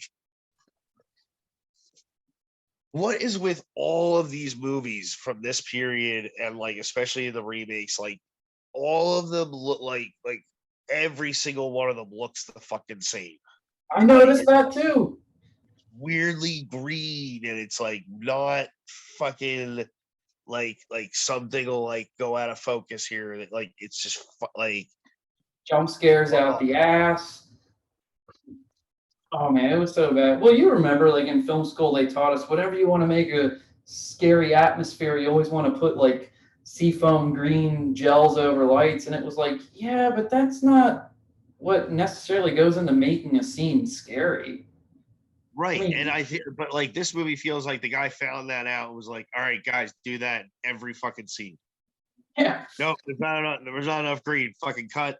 Go back. No, fucking cut. We need more green. Because like there's just fucking green all throughout the movie. Like even the fucking funeral that's during the day, the goddamn grass looks like it's jumping at you. Like the fucking green is overwhelming. Like and it's like, especially in remakes, you see that, but like this, it just felt fucking like my first film out of like fucking film school level, like of that. And like whereas like Texas Chainsaw like got it right, and like it felt dirty, not like green. Like it felt like it felt like it added to like the uncomfortableness of the movie. And like I think Texas Chainsaw was also because it's on a farm, you see the dust, you feel it, you know they're in Texas, so it's going to be hot. So if like the actors aren't like having sweat and grease in their hair mixed with the blood, you know, it's like you really want to feel like you want to like take a bath afterwards, like watching a movie like Evil Dead or something, you know, then it's not doing its job. Yeah, I didn't feel that at all with Elm Street 2010. There was like nothing with the atmosphere. Maybe that scene where he has like the hallway turn into blood, and then he ripped off the line from Nightmare 4 where he says, "How's this for a wet dream?" And that was another thing that pissed me off. It's like, so you take a great line like that and you put it in this shitty remake just for what? A quick laugh. I was like, oh, so now he's supposed to be funny, Freddy? I was like, I don't know. Everything just fell flat. oh, the fucking plot just like The overall part of the movie is trash. all it is, it's like it's just this obvious like it like any fucking human being could walk into that movie and they know like, all right, this guy's gonna kill people, but what, like, you know, what happens? And like the kids are like, oh, he's gonna kill people, but like how? All right, just don't go to sleep. All right, what happens? Like like oh my god, it's fucking 2010. You can do these things with a major fucking motion picture. Like god, I gotta collect my thoughts. I'm getting like a fucking brain aneurysm thinking about it.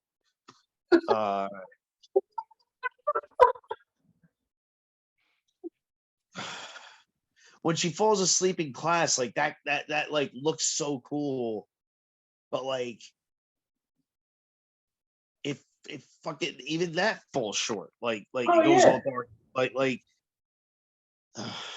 See, I hated that part because I always liked the subtlety of them dreaming where, like in the originals, if you notice, it was always like a little blink in the eyes or they would yawn. That's kind of like the key that you knew they were actually asleep. When in Right. this one, like that Katie Cassidy, she was just like going through the book and saw the drawings of the glove or whatever he wrote in there, and then she's like, "Oh, wake up!" And then all of a sudden, it just like falls into a like a shitty school with, you know, like the classrooms all burned or something. I was just like, eh. And it's CGI. I was like, lame.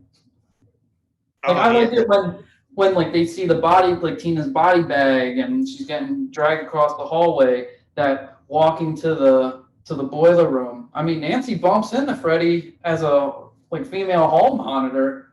I mean, shit, that's like building suspense because it's like, okay, could he kill her right there? Yeah, but he's just fucking with her. Like, we got none of that cat and mouse stuff. It was just stupid. Yeah,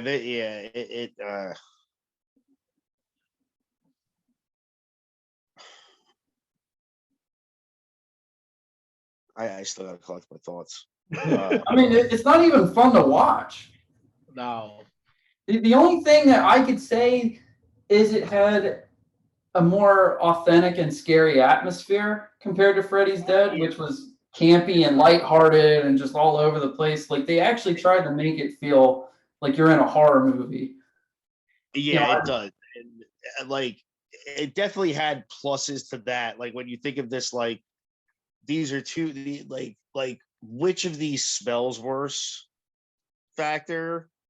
This definitely overall smells worse, or doesn't smell worse than Freddy's Dead. Just because, like, at least they're trying to creep you out. And like, I know fucking what's funny is kids younger than us do enjoy these movies. Get the fuck out of here. I'm dead serious. I used to teach for a couple of years. I forget when if I told you about that. I don't think so, no. Yeah, I was teaching basically like they hate like kids that like, you know, I had a bunch of like Bart Simpsons and fucking the girls were like, what's her name from fucking Married with Children. Oh, Kelly Bundy. Yeah. Like that. That's what like my classroom was like. So it was actually pretty fun, but they were a fucking pain in the ass. But like you mentioned movie or like I because it's again it's like they all have access to the internet, but like there's only so much. Like kids don't dig like they used to when it comes to like especially films. So like bullshitting with them about like something like Saw, and they're like, I'm like, dude, I saw that the day it came out. They're like, you saw that the day it came out? Like, I wasn't even fucking born yet. I'm like, oh shit, that's right. You guys are. So of course you love these movies because like that's what I like. That's a 20-year. That's a 20-year gap. You know what I'm saying? Like we were watching, you know, at least like the tail end of like the VHS era, and then into like the DVD era, which even more content was coming out. Like we grew up with like the Evil Dead, not the Evil Dead. You know, we grew up with the Nightmare series, not The next sequel coming out. You know, yeah, like, you know, so it's like I while I 100% agree with every goddamn word we've said, I do see an appeal to a younger generation.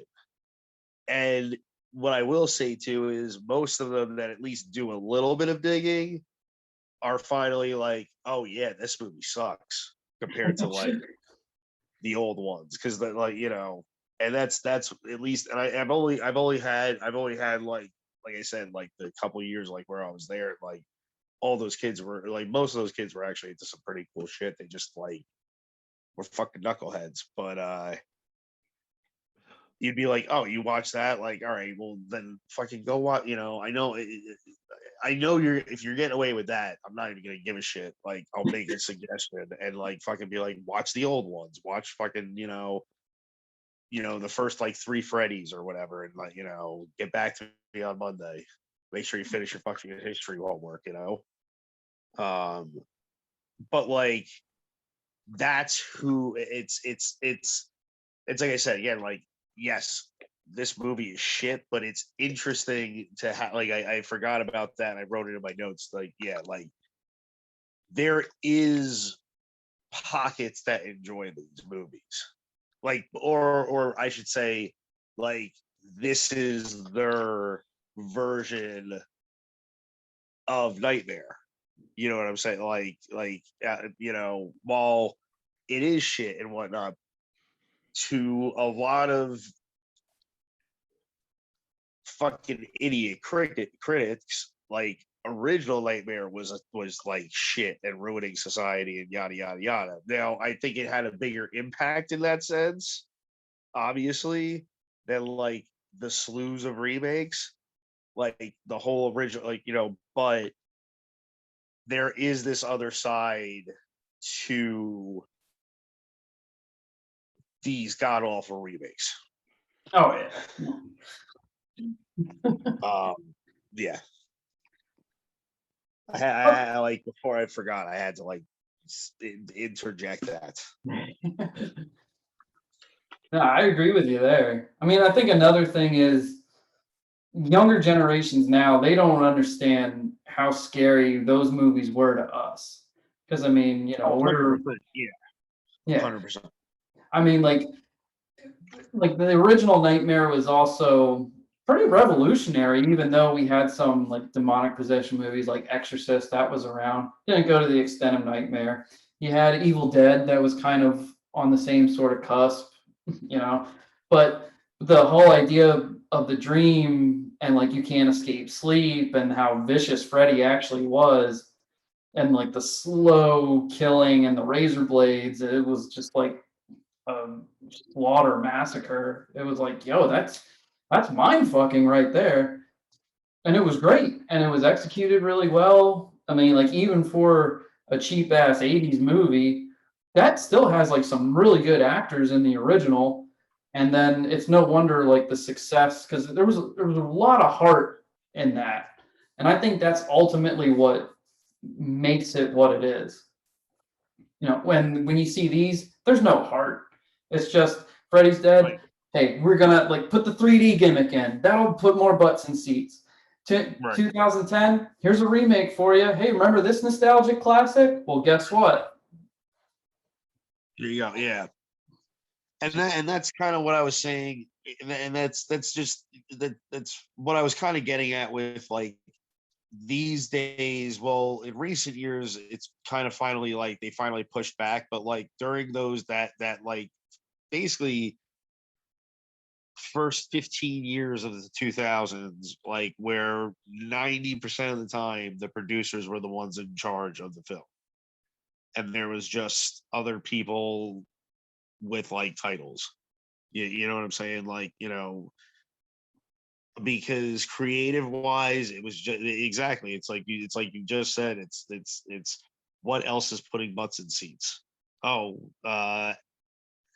X, Y, and Z. They're not even like look at the numbers they made on being a 3D movie. Look at the let's throw that in. Oh, look at like what kind of kills did they do in that? All right, fucking make sure you at least chop two heads off, because this one had, and it's not so much formulaic, but it's like, well, these things work, so throw it in so we can get the movie produced and whatever, because it really is. There isn't any heart, and there's just it's like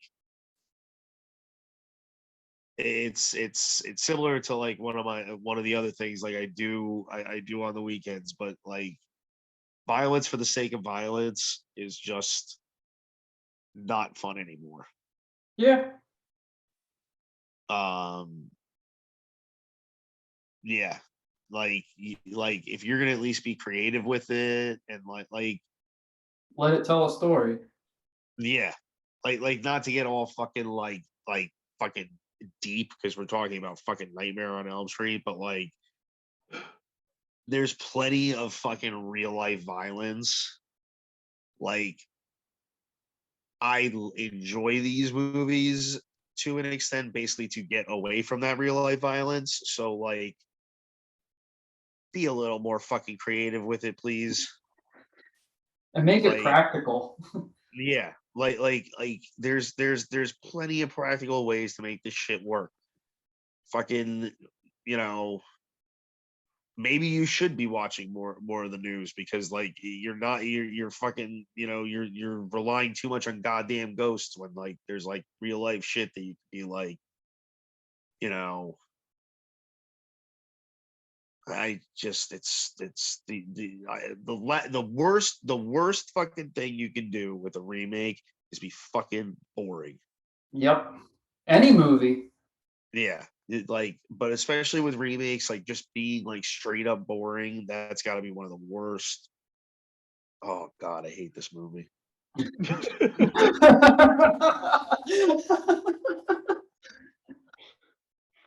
Oh my gosh. Man, yeah. Yeah. So. Yeah. I'm guessing we know what the clear loser is in this round. Like I've never had so many long pauses in between a discussion in a movie until we got to this one. Because of not knowing exactly what to say and how nicely to say it, it kind of made us go, well, we got to think about it now. So it's like, it makes it seem clearly like this movie really did put a stain on that whole fucking franchise. Both of them did.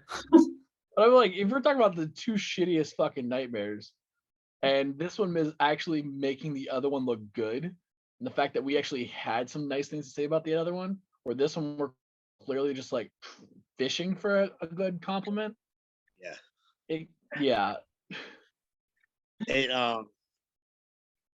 Yeah, and I'm sure there's got to be and I've never looked into it with this one. I've looked into it with a lot of movies, even movies I like fucking can't stand anymore, just because I'm always curious. But like, usually there's like those like videos you can find of like either actors or producers or whatever talking about the movie. And like, to be honest, after all the talk we've been doing about it, I would actually like to know like sort of like a shoot interview, like a straight up like, what's the real deal behind this flick, like, who fucking Who fucked this up? who put this shit on the screen. Like, was it you, Mr. Director? Like, were you okay with this? Like, no, be serious with me. Like, no one's losing any fucking rights on it. Like, be straight. I don't work for fucking, Warner Brothers or whatever. Like, just fucking give me the fucking the straight on this shit. Like, did you want to put this out? Is this what you actually wanted to put on the screen? Because I feel like you didn't. And it's sad because like the producers, they don't take any accountability to that. They usually just say, "Oh no, it was the director. That's his movie." Well, right, and that's the thing. It's like they're the ones sitting there like, "Oh, we need X amount of kills. Like, you didn't put enough kills in there for whatever, and make sure like the fucking knife is like the editing is like just right. Blah blah blah." And then, like, dude, fucking you do it yourself, and then you get a movie like Nightmare on Elm Street 10, 2010. Because basically they do it themselves. They just pay someone else to fucking do the work. Pretty much. And they still have a job with the company. Meanwhile, the director's probably blackballed, and they said, "Oh, he fucked that up. Don't give him another chance." That's why I would love to know. And that's so like going back to what we were saying, like at least like some kind of positive. Like, I would love to know, as much as I hate this film, and I usually love to know more when I do hate something than something I like. Like, it takes me years to figure out more about movies I like than movies I fucking hate. Is I would love to know like some of that backstory. I know none of it. I would love, like you were saying before with the one actress who was just like, fuck this movie, thanks for a couple $1,000,000, or like I'd love to know, like, from the director side or even the writer side, like, was this what you like wanted to put out, like, or was there something else? Like, what did you want to put out, Oh, and the script always changes. Right, and that's what I'm saying. Like, the script changes like days before and day of as you're shooting.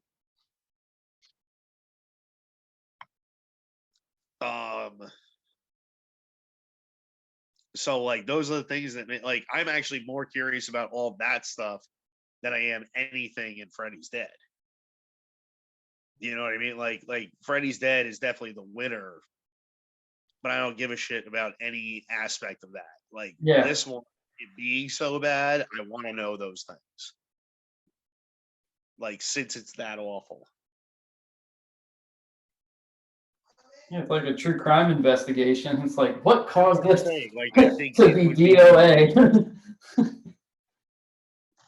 I'd be interested to see what the deal is. Yeah, I gotta say, like at the end of the day, I would definitely say Freddy's Dead is at least it recognized what it was for right or wrong reasons. You know, it is what it is. It has Robert Englund in it one last time. Another thing I forgot to mention that I don't like is after Nightmare 3, they harped way too much on that like Soul Reaper version of Freddy.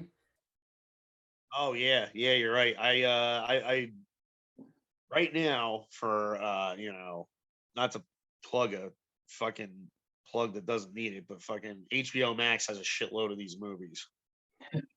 That's how I was watching it the other night because I couldn't like I tried calling one of my buddies that usually has like shit I could just borrow because this is one of the series I don't own any of somehow over the years.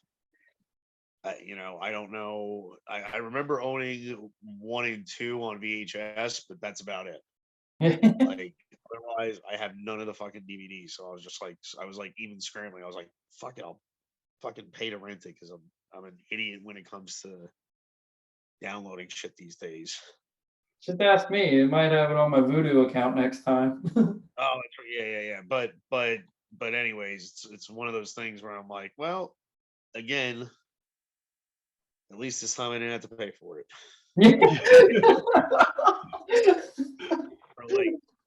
For the second time, and that's 2 for 2. Like where I'm like, I didn't have to pay for this movie. Sweet.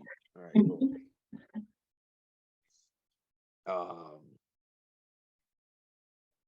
But yeah,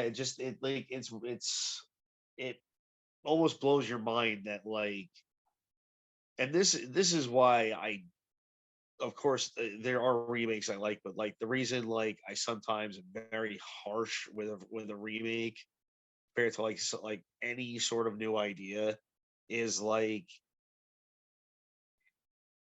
it's similar to like fucking Martin Scorsese using the same 5 fucking actors for 40 fucking years. Like are they great? Sure, but like stop making the same movie, or at least if you're gonna make the same movie, have the guy in a different mask. You know what I mean?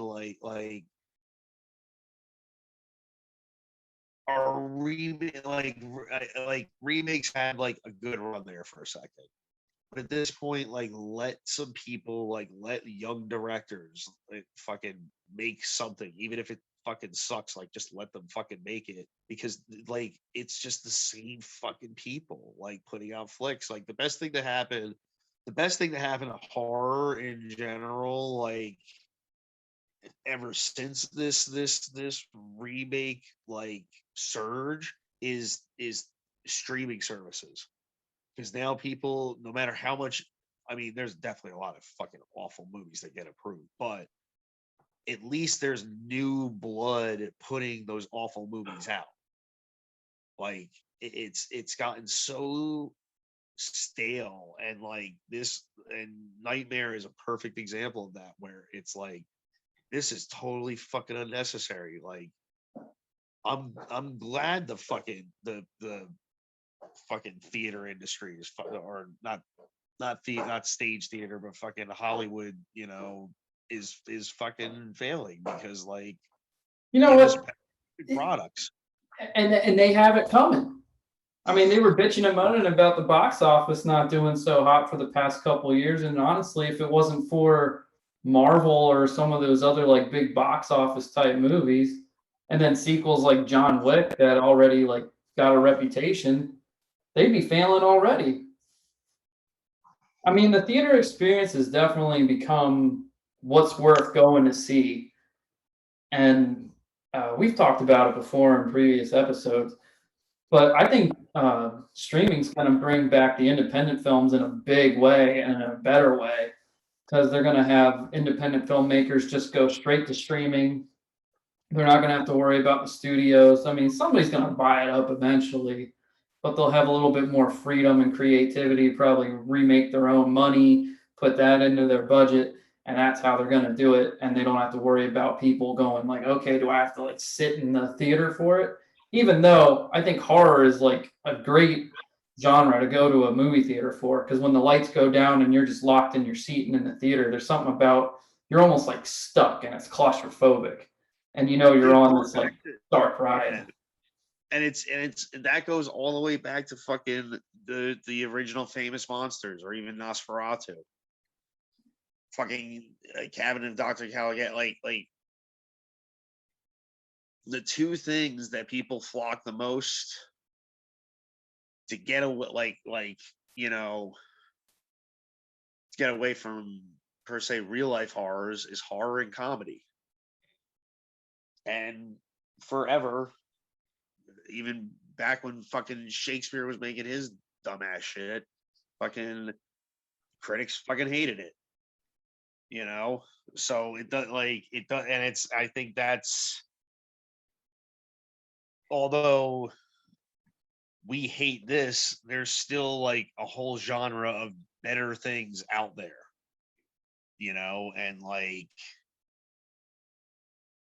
it takes a film like this though to like remind people like, oh yeah, that stuff's trash. Like it's all trash because this thing is trash, you know. And I think that's what's almost like the most offensive part about films like Nightmare 2010. It also just offends me, just like we mentioned The Fog earlier, that they wasted so much money and time for something that was just garbage. You know, you and I know how hard it is to already make a film. Even if you have the machine going, you know, like behind your back, like you get a grade A crew, there's always going to be problems on a film set. And no matter what, it's always hard. I heard Tim Burton say after he did Batman, he goes, I thought it would be easier after you make a big budget movie. It doesn't get any easier making a film. You can have trailers, you can have hundreds of millions of dollars. It still doesn't fucking matter. And here they absolutely wasted it on this. It just creates more hands in your collective pot, and you know, and these remakes are sometimes a sad, perfect example of that.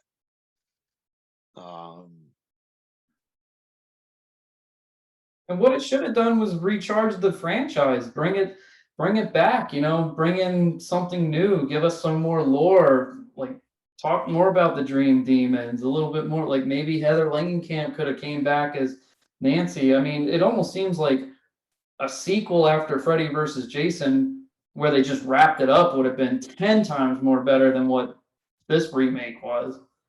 But but unfortunately, we didn't get that. Yeah, I would agree with that.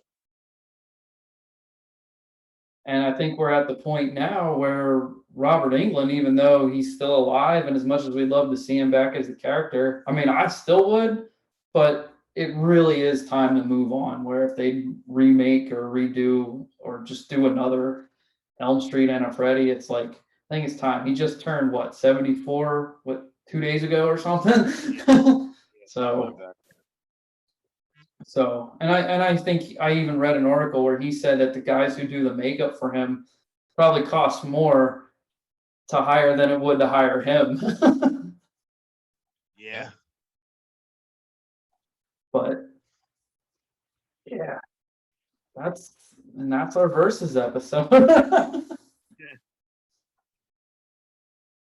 So to knock the bell, ring the bell, whatever. I think we can all agree Freddy's Dead is the winner, and it gets 4 dog piles of shit.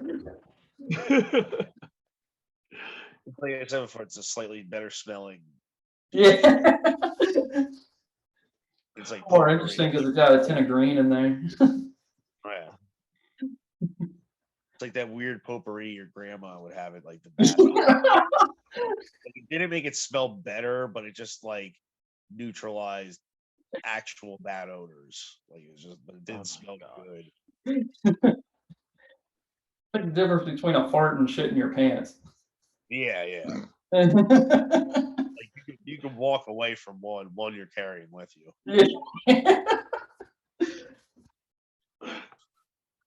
So, do you guys have anything else to add to our versus episode? No. I don't know, Jeff. You were pretty quiet. I was just listening. You guys had so much. I didn't think I was gonna have that much, to be honest. And then like I realized like I think like I said again, like I think I have more to say about something I can't fucking stand than something I enjoy, because like I mean I could talk about something like Street Trash. Like I can talk about that movie for fucking hours just because it's like there's so many cool aspects of the movie outside of the movie, like the world it was actually filmed in. Like the movie took like 3 years to shoot because they would just run out of money, and then all of a sudden they'd have like a couple $100, and they're like, oh, all right, perfect, we could shoot the next scene, we could shoot that, you know. And like how they literally just shot it in New York City without fucking permits ever. Like they had permits for fucking nothing. They just like were like, and like where they shot was like, I mean, now they're like these friggin' $1 billion fucking lofts, like, you know, but they used to be like the slums. Like you walking around with a camera, like you had balls to do that because you might get fucking just hit with a baseball bat. You know, like that shit looks expensive. Like get that, you know, like, but like something like this, it's like I almost like I could just like, man, you know, when you fucking hate something, you just like want to just, you know, tell it not to come back. Yeah. Well, it's also great for like a learning experience to go like, okay, this is what not to do. And this is what the industry goes through. I mean, because clearly this was an industry move for the remake, and it totally bombed and failed. You know, we hear it so many times, like the Crow City of Angels was one where the producers put their hand in the cookie jar and that fucked that up. And then they said there's actually more footage out there where it was a totally different movie, but they wanted it to be more like the first one. Blair Witch Project 2, Book of Shadows was another one, and they totally fucked that up. And you know, and Freddy's Dead was just last minute. Hey, one more time before the train officially runs out of steam. I don't think it's ever coming back, and it's all like that's a yeah. The steam is gone.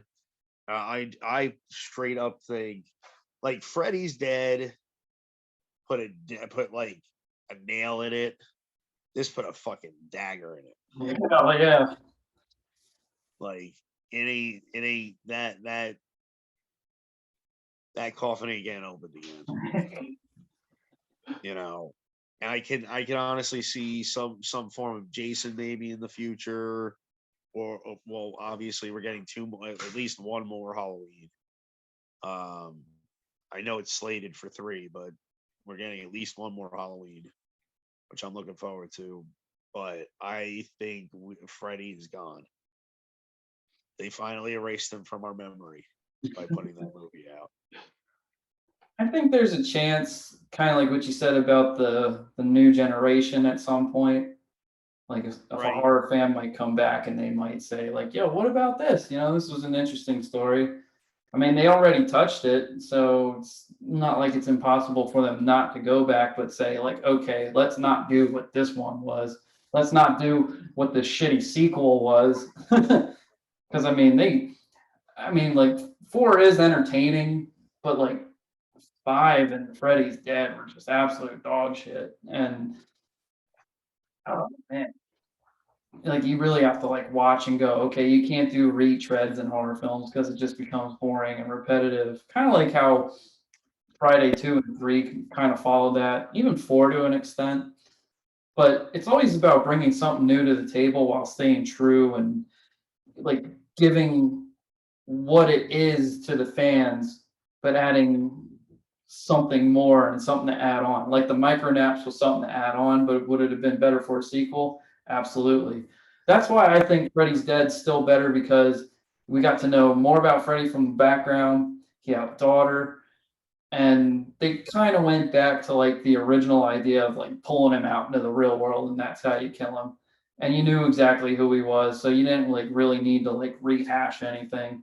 2010 was all over the place with their bullshit, and the acting sucked, the writing sucked, the editing sucked. The only thing I can say that was really decent about it was the scary atmosphere that they brought back. And like again, like I think like everyone wants to murder a pedophile, but I don't think that like him, like the whole, like his revenge. I think having him be more sinister the way he was in the original movies, like not just being like, oh, did he, did he do the, whatever, but he definitely killed kid, like, like making him that, like reminding you, like this guy's basically John Wayne Gacy. I know he's making you laugh, but so did he. Like Mhm. in the new one, he just like he was just a piece of garbage. Yeah, that's And like, exactly what it was. why should I get like, all right, set him on fire, the movie's fucking over, cool. Like, you know what I'm saying? Like there's not enough there for the Freddy that we know. Yeah, like I'd much rather see, like I feel like Jackie Earl Haley's Freddy, like after the court hearings and stuff, would like put on the show like, oh, thank God I wasn't, convicted, blah blah blah blah. When Robert Englund's Freddy, after he would, like be set free, would be like, hey, guess what? I'm free. I'm going back to Yeah. Elm Street, and then that would like set the parents off. Right. It's totally different vibes. Like here's the thing, like what makes, and even what these guys are based on, like these other, serial killers or whatever. What makes for, like, I hate to say it, like what makes for these people being fucking interesting is that you're like, they're fucking like they're at least to some extent crazy. Like they, like, you know they smile and talk about these things in ways that you're just like, that's a fucking human. How did and that's what Freddy is, but in a not real sense. So making this guy a pussy, like, I just don't. I there's no intrigue about the character. Do you know what I'm saying? Like you Oh, said, like Robert absolutely. would have been like I'm sure Robert Englund would have just winked even at the parents, and that's one of those things that just makes you like fucking like, Like this guy's got to die. yeah, Oh, yeah. yeah. Like this guy's just like he just, and Jackie's a good actor, but like he's just, they all, like they made the character such a fucking pussy that you're just like, It's not you know, Freddy. it's like the reference I made earlier. Like it's like Chucky. It's a fucking doll. Fucking kick it. Like fuck Freddy. Punch him in the fucking face. Like Oh my it's god. over. Like yeah. I don't know. Yeah. I can't believe I had that much to say about fucking Nightmare on Elm Street. Fucking Yeah. 2010. Well, hey, that's Like, what makes this an interesting conversation. Usually we get like movies that were good or bad, but I thought this was actually interesting because both of these movies are so bad. But I know you and I, Tom, we can at least find something from being filmmakers. Jeff's a fan, and I know he's very opinionated on his stuff. And so, like us being fans and filmmakers, we have like so much to like just say like, well, here's something good, here's something that isn't, here's something that's a little more deep. And even though Freddy's Dead is, you know, 4 piles of dog shit, hey, guess what? There's actually still some substance to it. When this 2010 thing, no, there's yeah. nothing And substantial even about like it. and even like a nice little touch in Freddy's Dead, uh compared to the remake, where the remake really tried and failed at making itself like it's a Freddy movie, but it's separate from the Freddy movies. Whereas uh Freddy's Dead, like it even in the credits, it has like a bunch of the classic deaths just playing while the credits are going. You know what I mean? And like blooper reel shit. Like it's at the very least, no matter how bad it is, I think it is relatively self-aware. Yeah, absolutely. 2010 is not self-aware at all. 2010 is not self-aware at all. It's It take itself too serious. yeah, and it really falls short there. Like it's like you can't just like sell creepy. Like it's gotta like feel creepy. It's gotta be acted creepy. It's gotta be fucking like every aspect's gotta be fucking creepy, or it's just not creepy at all. You know, and this just had that like these are high schoolers. Some fucking guy wants to kill them for some reason. Like, you know, it just that did like that could have been just a like they didn't need to ruin Nightmare on Elm Street. They could have put fucking you know Pinky the fucking dog in a fucking suit and like gave him like a hacksaw and killed these same kids without having to ruin fucking Nightmare on Elm Street. Like, it's just, it's what a shame. What a shame. Yeah. But,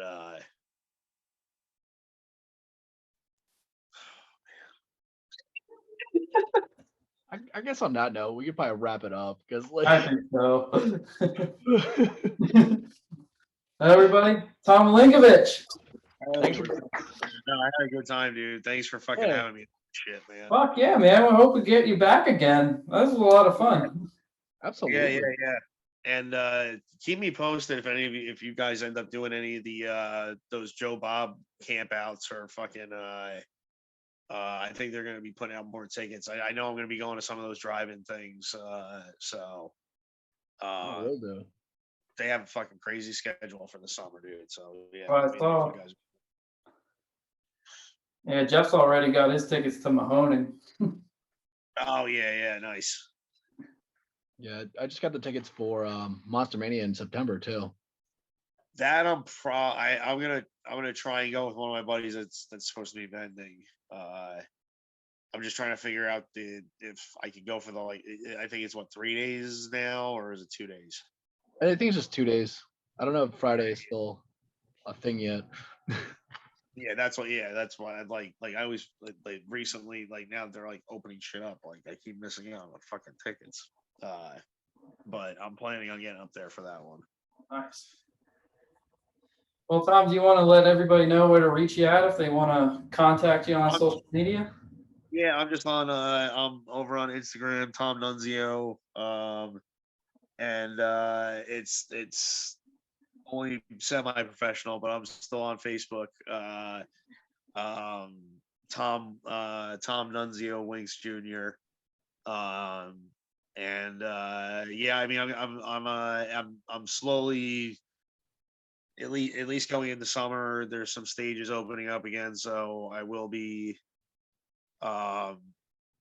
possibly ungracefully taking the stage sometime in August, or starting again in August. So I will, as always, I usually keep posted, but we're still waiting to, things are getting better, but like it's still like hit or miss with what stages are going to start opening up and shit. But at least something's starting to come back. True. Yeah. But yeah, thanks again, guys. I had a fucking. Thank you for coming on, man. This was awesome. It was nice meeting you too. Yeah. Just like email me about anything like I don't like, and I'll fucking jump on the show.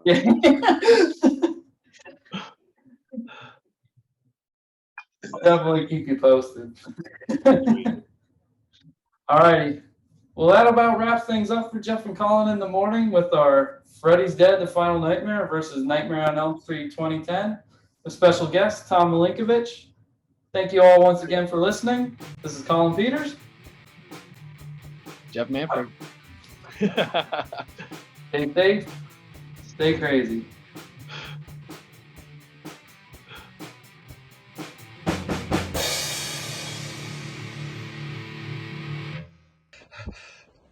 Please, somebody help me. Oh, yeah.